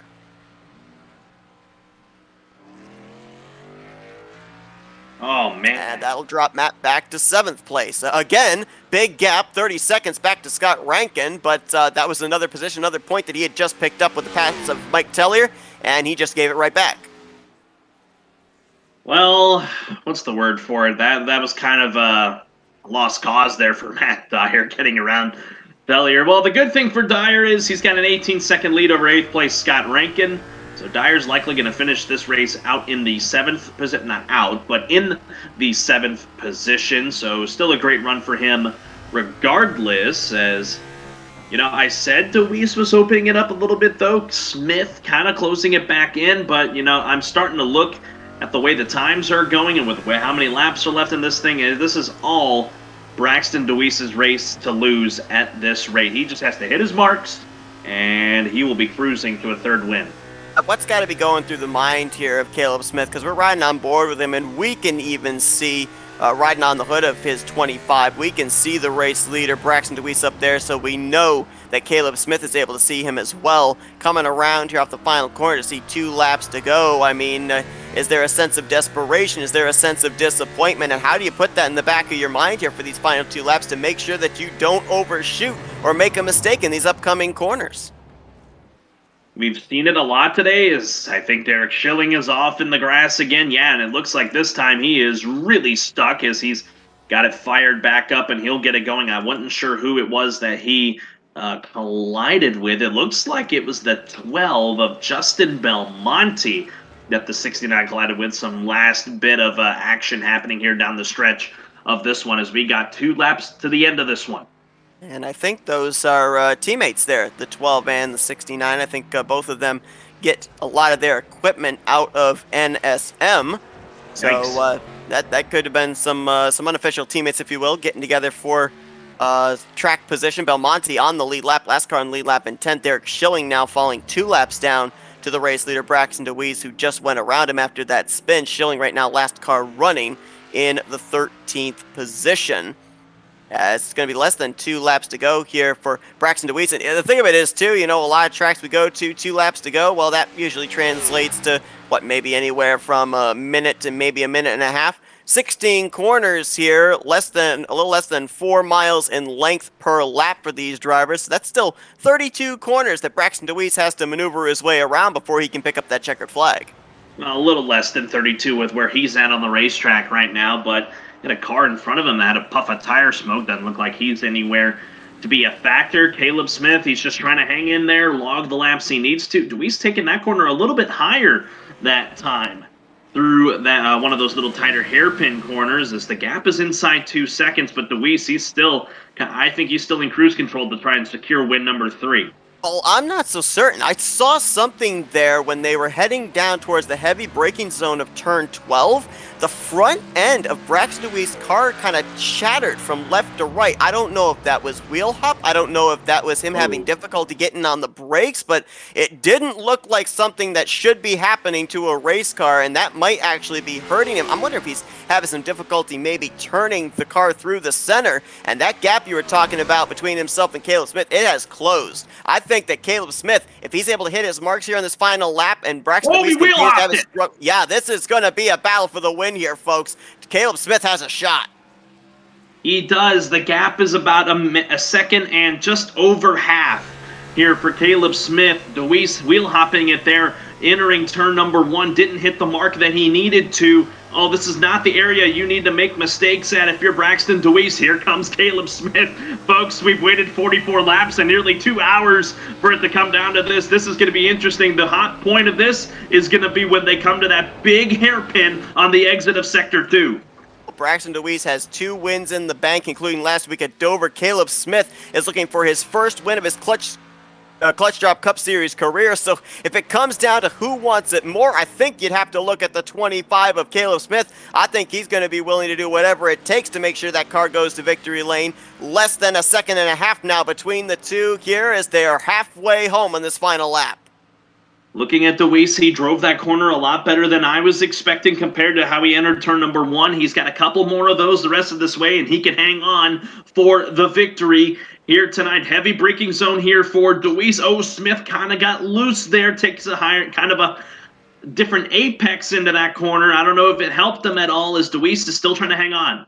It helped him on entry. He drove it in deeper, but it hurt him on exit. The gap is still maintained about 1.3 seconds. I think it's going to come down now to Dewees making a mistake rather than Caleb Smith being able to do something better than the 3. And right now, Dewees only has a couple more corners to go down through turn number 14. He'll look for 15 and 16 to head for home. Caleb Smith, oh so close. If he had maybe another lap, maybe another 2 laps, he might have gotten it, but I think time has run out as Braxton Dewees going to make the final left-hand turn for the checkered flag, looking for win number 3 for car number 3. Dewees out of the final corner. Smith overdrives it on a last-ditch effort. Here it is. Braxton Dewees gets it done here tonight in Austin, Texas. Dewees, his 3rd win of the season, and it comes tonight here at Circuit of the Americas.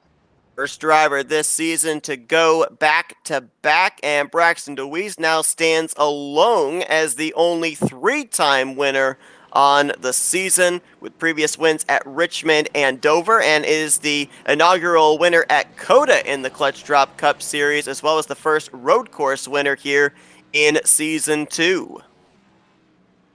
Tough break for Caleb Smith. He ran him down there at the end. That gap at one point when we left the pits with 12 to go, it was 8 seconds. Give Caleb Smith a call. He got it down to a second and a 10th. So give a call to him. Cam Caldwell won both stages tonight. He'll have to play second bridesmaid. He'll be 3rd tonight. Keenan Massey, give a call to that man right there, running in that 4th spot and finishing in that 4th spot. The driver out of the 546 Racing Stables getting 4th. And then Mike Tellier bringing it home in 5th with Stipe, Dyer, Rankin, Stipe, and Belmonte rounding out the rest of the top 10. Some good runs for these guys back here in the back half of the top 10. Yeah, that just shows right there just how big of a gap Braxton Dewees had been able to build. You were talking about Mike Tellier finishing in 5th. He had not actually even crossed the line to get that 5th position until you said something. It still had Cybrey scored in 5th place. Now it updates to have Tellier finish up inside of the top 5. And yeah, that's a tough break there for Cam Caldwell because it's kind of deja vu back from Talladega. Won the 1st and 2nd stages. He led every lap of the first 2 stages here tonight, locking up the stage points here and the playoff points in the first 2 stages of this race. But back at Talladega, could not close out the deal, finished in 13th and finishes 3rd here at Circuit of the Americas. So he's certainly very good in the early stages, just can't seem to be able to close it out to pick up his first checkered flag here of Season 2. But Braxton Dewees, he's still got a little bit of a ways to make it around the racetrack here before he'll be able to go down on the front stretch and be able to burn it down in front of these Texas fans.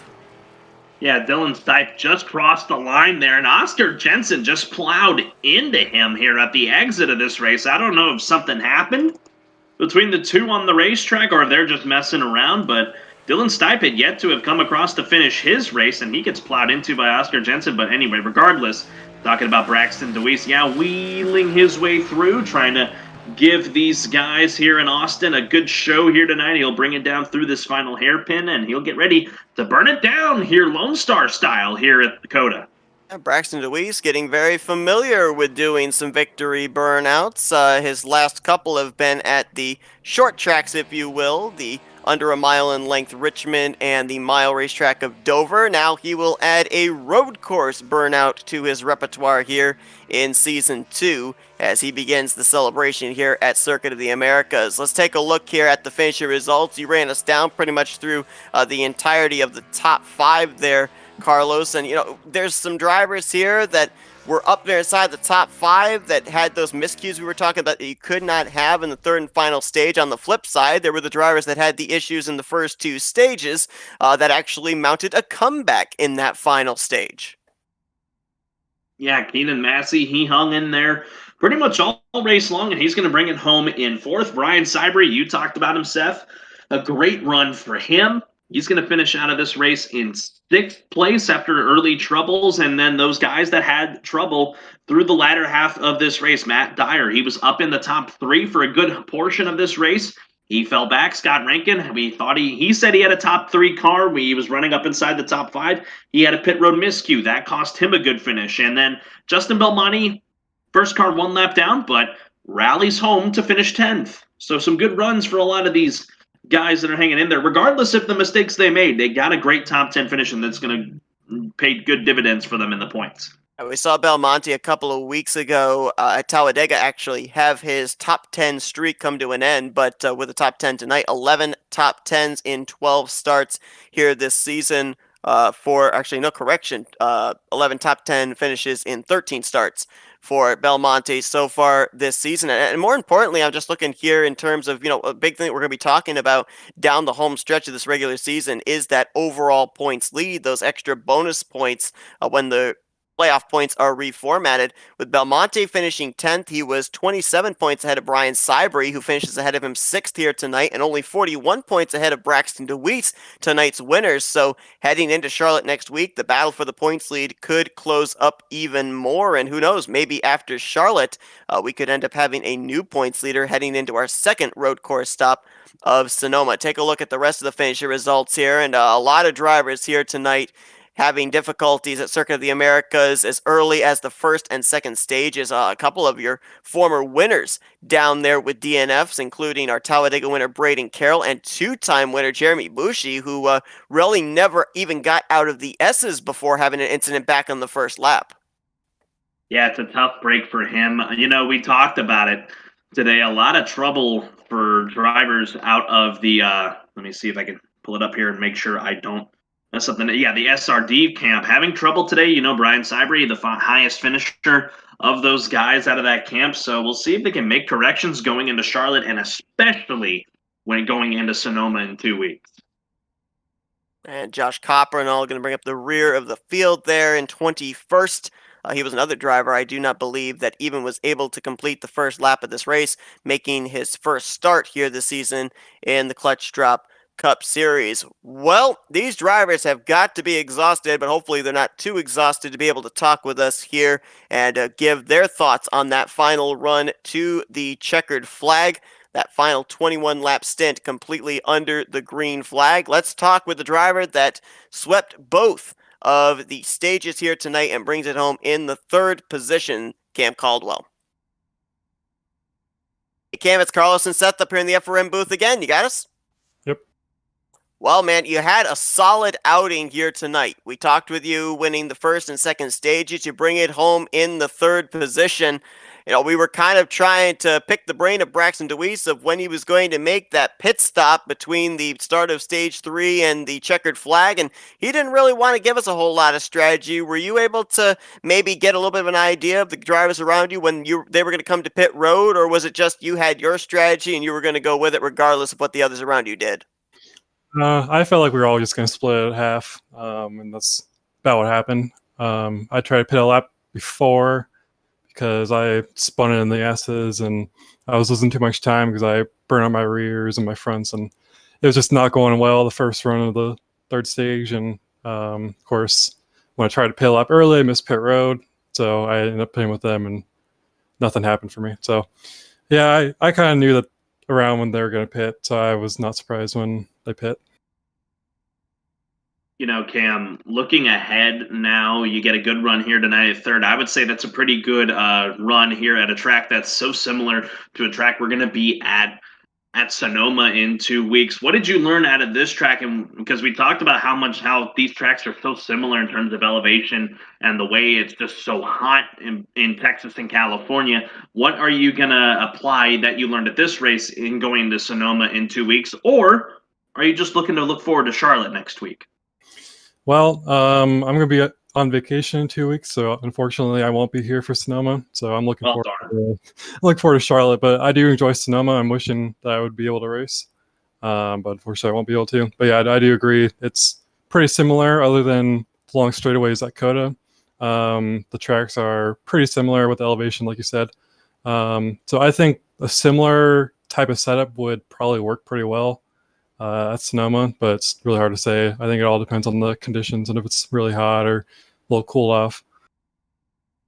Now, Cam, when we talked with you after those first two stages, you pretty much didn't put a wheel out of line. Those were 10-lap sprints, if you will. You talked about having that spin out there on the third and final stage. Of course, that was about a 21-lap dash to the checkered flag with the pit stop in between. Was there any track condition changes or car feeling changes that you felt different between that car on the final run as opposed to the first two stages? I don't think the handling really went away or anything. I think I just burnt my tires from the spin stuff. I honestly am surprised that Braxton was able to hold on so long, because there were a few times that he made a deep charge into a couple corners, and I have no idea how his fronts held on. So I was just keeping that in mind when he got back around me. That I thought he was going to burn his stuff up because he seemed to be pushing pretty hard. And of course, I missed it just by a little bit in the S's and got the turtle and sent me around. But no, I think if I had kept my tires under control, I would have been fine. Like that second run in the third stage, I was fine, I thought, but I had nothing for him. I just needed a little bit more rear grip. We know that you had a fast car here tonight, Cam. The win in both the stages, starting on the pole position as well, and bringing it home with a podium spot. So no doubt about it, even though we unfortunately aren't going to get to see you at Sonoma, we got other tracks coming up here that are road courses like Road America. We got Watkins Glen, Indy Grand Prix. And if we see you at those tracks, no doubt we're going to be keeping our eyes on your number 2 to see if maybe you'll be able to snag a victory there. But congratulations on a great performance overall here tonight at Circuit of the Americas. So we're going to now give you the opportunity for some thank you sponsors and shout outs. Yeah. First of all, going off what we're just saying, I'm looking forward to the future road courses. I feel like I can probably perform similarly to what I did tonight. Hopefully just not spin out next time. But yeah, I'd like to give a shout out to Radius Racing, my team, all our sponsors like In the Pits News, who's on the car tonight, and my dad and grandparents for watching. My dad was actually trying to help me out with strategy in the third stage of what he thought Braxton was going to do. So yeah, it's nice having them be able to watch. They haven't been able to watch the past few races I've done in this league and other leagues, so I'm glad that they're able to get another one in. Well, Cam Caldwell never fell out of the top 3 all day long. Brings it home P3 here at Coda. Congratulations, Cam. Enjoy your vacation, but we hope we see you back here next week at Charlotte. Yep. See you then. Thanks, guys. And let's now talk with our runner-up finisher, Caleb Smith. Hey, Caleb, it's Carlos and Seth up here in the FRM booth. You got us? Howdy. All right, man, I'm telling you what, I was up here in the booth, and we had a couple of times where we went on board with your machine, watching you close in on the back bumper of that 3, and in the back of my mind, I'm thinking, he's got him, he's going to be there. How difficult is it to put that in the back of your mind, realizing the gap is closing, but at the same time, making sure you hit your marks, because we know that this type of track, like Circuit of the Americas, it will get you when you least expect it. Oh yeah, one mistake and like you light up the tires and your car's pretty much gone because you can't get onto the throttle. But we made the last pit stop and I knew I had to push because if I didn't push I wasn't going to catch them. and Cam was going to catch me from behind. So my goal was just to brake as late as possible, but not kill the car. And I made it work for a while. I was just, keeping pace and catching Braxton. I just didn't have enough time in the end. Yeah, Caleb, after watching you a lot last season, you had a couple great runs throughout last season, but arguably tonight, this is one of the best runs I've seen from you on from a from a broadcaster perspective, I should say. A second place run tonight is if you could go back through that last run after the last restart and then the pit stops, if you could have done anything different, what would it have been to try and run down Braxton Dewees? Oh, I had an off track that gave me a slow down penalty, so I had to slow down 1.2 seconds. I got a little bit too aggressive.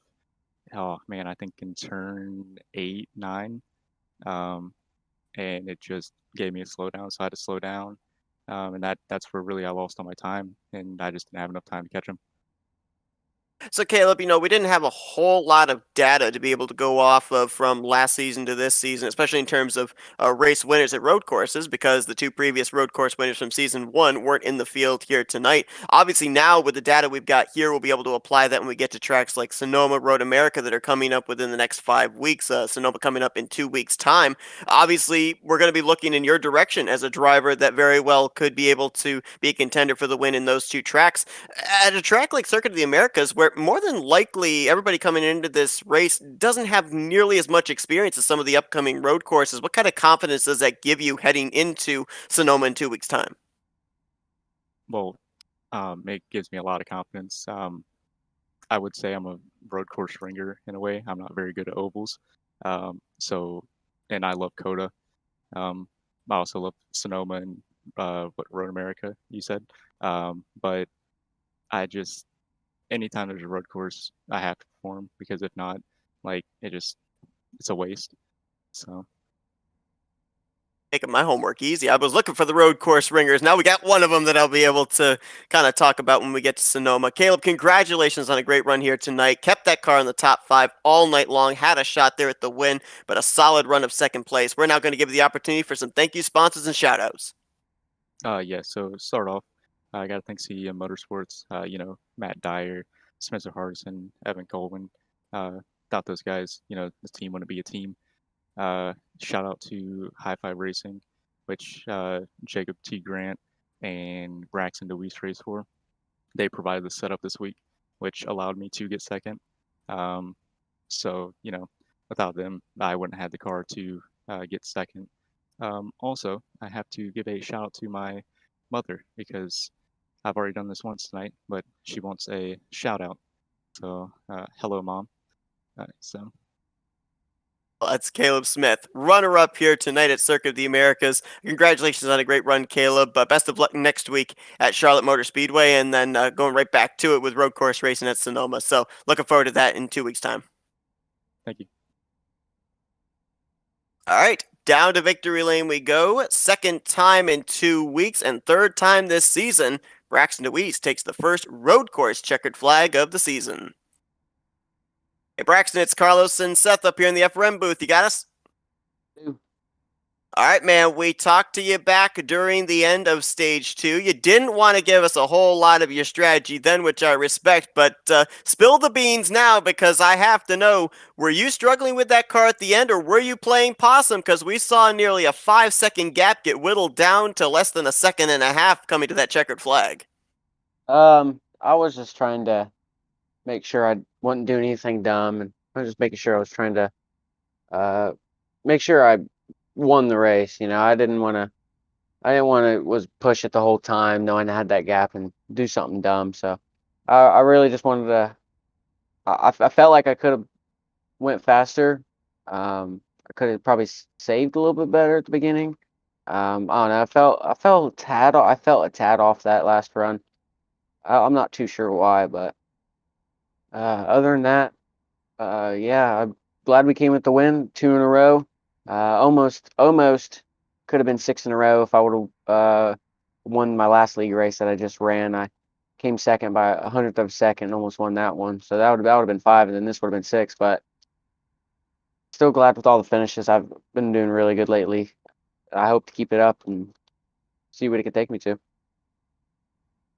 A great run for you tonight, Braxton. Arguably a little bit of a different, like I told you earlier, a little bit of a different pace than, Richmond and Dover running at a track like this. Now, I tried this once with Cam Caldwell. He said he wasn't going to be at Sonoma. Barring any troubles, this track is a lot like Sonoma in terms of elevation and, the weather of Texas and California about the same as it is Central Texas and then West Coast California. Sonoma's not that much different, do you think? Did you learn anything here tonight at COTA to apply to Sonoma in 2 weeks? Just making sure you don't mess up, especially in the S session. Just honestly, anywhere, you really want to be on top of it and really know what you're doing. You want to be like, all right, I'm going to do this, I'm going to do that. Before entering the corner, you want to plan out what you're going to do and then execute it. Consistency is the number one key thing at road courses. I mean, it's the key thing in everything, but to have consistency and to win road courses, them need to match up, and you need to really do well with that. So yeah, I'm glad with the run. See what we can do with the rest of the season. Now, Braxton, obviously, this is going to be capping off pretty much the first half of the regular season. We're not going to be going down the home stretch towards the playoffs when we get to Charlotte next week. Drivers, their first goal in the first half of the regular season, find victory lane, lock themselves at that playoff spot, and then kind of build off that during the second half of the regular season. You've already been to victory lane 3 times. Now, I know obviously the goal is to continue to put this 3-car in victory lane as many times as possible before we get to the playoffs, but what's the added caveat onto that? Is it more so to try and find victory lanes as many times as possible, rack up the playoff points that you get for each win, or are you more focused now, because you only came in 41 points behind the overall point standings, are you focused on the wins getting you to the top of the standings for the overall standings and getting those valuable regular season bonus points when the playoff points are reformatted? To be first in the regular season, like after the regular season is over, that's the ultimate goal right now. I want to be up there first. I don't like being second or anything. I want to be first as much as possible. So yeah, to answer your question, I'd love to win more. We're gonna try to win more. Obviously, that's why we go out on the racetrack to win the race and whatnot. But I also really want to learn on the setups and my setups and how they how they work, and just to focus on them at certain tracks, like at here or at a short track or a 1.5 or a 2 mile. The rest of this regular season, I really want to try to focus on that and try to apply what I learn at, say, a 1.5 mile, apply that to another 1.5 mile later in the season, if not into the playoffs. Well, Braxton, congratulations on your 3rd victory on the season. You're the first driver to hit 3 wins. You're also the first driver to go back-to-back this season after you had that checkered flag last week at the Monster Mile of Dover. You're pretty used to this. We're going to turn this microphone over to you, let you do some thank you sponsors and shout-outs. Yeah, I want to thank all the family, friends, supporters that tune in, support me. I really do appreciate it. Been doing well for you guys. I'm glad I have been, because you guys, support me and whatnot. So I'd rather get TV time and show you guys, what I can do and perform for y'all if you're going to tune in. I also want to thank Platinum Home Improvements. I've been doing really well with them on the car. Hope to keep it up as well. I also want to thank Zimmerman Concrete, Ron's Pizza, Bennett's Publical, Ravenwood Enterprise, Scott Martin, Jeff Schmidt, NASCAR Technical Institute, Blaze Designs, and King Grant Paints for this paint scheme. King Grant Paints did this paint scheme. It looks beautiful. I run both a Blaze Designs and a King Grant paint schemes here and there. So I want to thank both of them for being the paint scheme makers for High Five Racing. I want to thank you guys for broadcasting. Looking forward to going back and watching it. As long as all the races I usually go back and watch. I want to thank High Five for letting me drive the 3-car, and I want to thank Tight and Loose Off for sponsoring High Five Racing. That's Braxton Dewees. He picks up win number 3 for car number 3 here in Season 2 of the Clutch Drop Cup Series, picking up the victory here in the first road course stop of the season at Circuit of the Americas. Congratulations, Braxton. We'll see if you can maybe go for a 3-peat next week under the lights at Charlotte. Yep, looking forward to it. Thanks, y'all. Well, when we finished up the race last week at Dover, broadcast colleague Scott Rankin saw that Circuit of the Americas was next on the schedule, and he says, I want to hop in the car. I want to experience that racetrack and be a part of that race. We talked with him at the end of stage 1. Let's talk with our broadcast colleague now, find out his final thoughts of tonight's race at Circuit of the Americas. Hey, Scott, it's Carlos and Seth up here in the FRM booth again. You got us? Why am I? No, I'm up here for a reason. That was so much fun, guys. Did you have fun at least? We had Yeah. fun. I'll tell you what, you told us your car was fast. It was fast, but maybe a little too fast on pit road, mate? No. No, pit lane speed is too slow. Having a word with the officials after the race, find out Yeah, if the telemetry was wrong. I mean, I was doing conversions in my head, and you know where it all goes wrong. It's those pesky conversions. It's like iRacing definitely doesn't convert that for you. iRacing would not convert that for you. They're not that smart, right? Oh, man, but still, I mean, it looked like you were having a blast out there. We saw you in a bit of a dogfight for that 4th position with the 47 for a good 8 to 10 laps there before you guys eventually had to hit pit lane for that final time of the day. How difficult was it out there with battling with race cars? Because as we know in the dry conditions at Circuit of the Americas, usually there's one line everybody wants to run. If you're going to pass somebody, you got to do something different or capitalize on a mistake. So, how difficult was it to be out there battling with somebody while all the time making sure that you hit your braking zones? I mean, there was a couple things actually. So if you actually watch my car just a couple laps before we went to the pits, which I'm sure you guys were, it looked like it was one of the best battles on track, by the way. I was just starting to lose my braking points. The tires were just sort of fading, and I was like, I can undercut, and I always planned to do the overcut. Like that was where I was going, but Keenan kept going, and everyone else ahead of me just kept going. I'm just like, I gotta get away from this guy. Keenan's lines, I kept having to check up mid-corner or just alter my line mid-corner to prevent contact and those sorts of things. And it was actually slowing me a lot down. I think if I could have gotten clear and stayed clear of him, I would have been faster. I think I had a chance to tag onto the leaders, but things were just fading. I needed to create something different. Come down pit road. I was super excited just to see where everyone was going to pop out, and I was checking my data, checking everything was set and ready to go for the stop. And I look up at my pit, and I'm doing 70 kilometers an hour, which is about 10k an hour over pit lane speed limit, and that was it. That was all she wrote. Well, Scott, this is a kind of a little bit of uncharted territory for you. I'm glad you had a good time out there. Rolled it home to a good top 10 finish out there. So this is I'm sure it was definitely a big experience. What's your big takeaways from this? And do you plan to maybe throw the car out there, the good old 49 out there for a couple other road courses? Yeah, not just the road courses. I've been looking for different ways to sort of push myself and pick up some more oval skills. I'm starting to compete in some more Australian leagues, in particular to really, really push myself. I think this is a really good spot for it. Pretty much everything else I'm running with fixed setups, so I need somewhere to really teach me to play around with the car a little bit and work on some open setups. So the SID boys have immediately just grabbed me and gone, yep, he's ours. We've got him coming back. So that's the next target. Is whenever we're not broadcasting the race, whenever I'm not required, I think I'm going to start showing up and turning laps. And the goal here is just to learn. It's not to come out and show and prove anything. That's none of the reason I'm here. The reason for me to be out on track is to be out on track with qualified guys and just literally sit there and soak up everything I can. We're going to keep you here with us here, Scott, because obviously next week we're going to be bringing coverage of the Clutch Drop Cup Series from Charlotte Motor Speedway. Carlos, I'll start with you because it's kind of interesting. Next week, it's the first time all season that we're actually going to be running under the lights. We did run Martinsville under sunset conditions, but most of the tracks we've been in the mid to late afternoon conditions. We are going to have the nighttime. We are going to have the grip at the D-shaped 1.5 mile track. And as mentioned before, last year, Charlotte was the venue where the championship was decided. Now it's pretty much the jump stand, if you will, for the second half of the regular season. Yeah, this is going to be a much different race than it was at the end of season 1. This is going to be a very, very interesting race. Like you said, this is the first time we're going under the lights. So the grip is going to be there. I can't put it any more. I can't stress it any more than that. The grip will be there. So these cars are going to be very fast around this 1.5-mile oval down in Charlotte.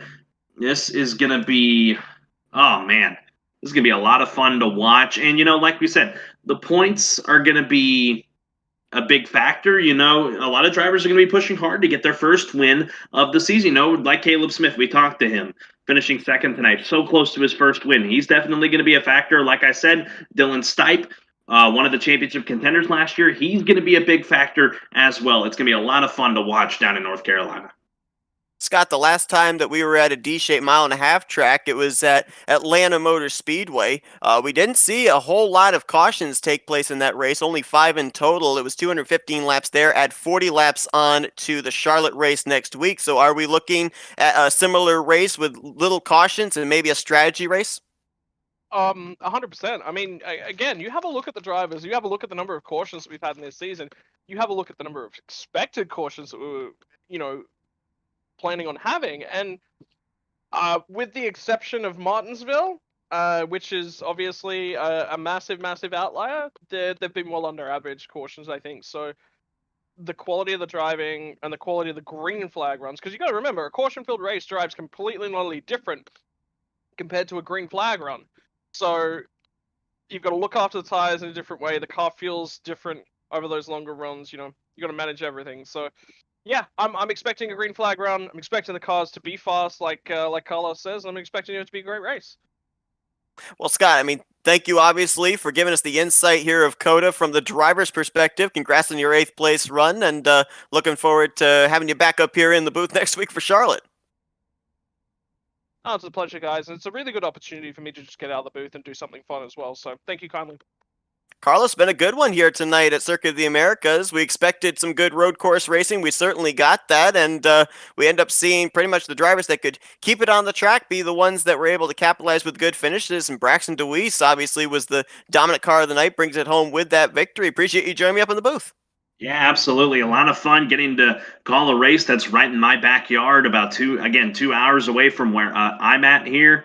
A lot of fun to watch. It's always great to come to Texas. A lot of great things, at Circuit of the Americas. And, of course, we'll see Texas down the line 2 more times this year. The All-Star race is going to be up in Fort Worth, so that'll be fun to see. But, yeah, always a pleasure to be up here with you, Seth, here in the FRN booth. It's been a lot of fun, getting to go out and do the sports, the stick and ball sports broadcasting, but it's always good to come back to my roots of racing, and I love every bit of it here. And it was a lot of fun tonight, and also again, a big congrats to Braxton Dewees on his 3rd win. Well, I'll just jump in there and just say, yeah, it was awesome to come to a track that's about 28 hours away from where I am right now. Yep. Well, thanks to everybody that tuned in tonight. We got a packed week of racing going to be coming up here on Flatout Racing Network, and then we'll be back again here next Sunday night under the lights at Charlotte to bring you the nighttime racing at the D-shaped 1.5-mile track. Once again, my thanks to Scott Rankin for giving us the driver commentary here tonight. My thanks to Carlos Zimmerman for joining me in the booth. And thank you to all of you that tuned in here tonight to watch our coverage of the Clutch Drop Cup Series. Hope you guys enjoy the rest of your Sunday evening as you've been watching another broadcast courtesy of the Flatout Racing Network. This broadcast is the copyrighted work of Flatout Racing Network and may not be rebroadcast, retranslated, or used in any form without the express written consent of Flatout Racing Network and iRacing.com Motorsports Simulations. Flatout Racing Network would like to thank you for your support, and we hope you enjoyed tonight's broadcast.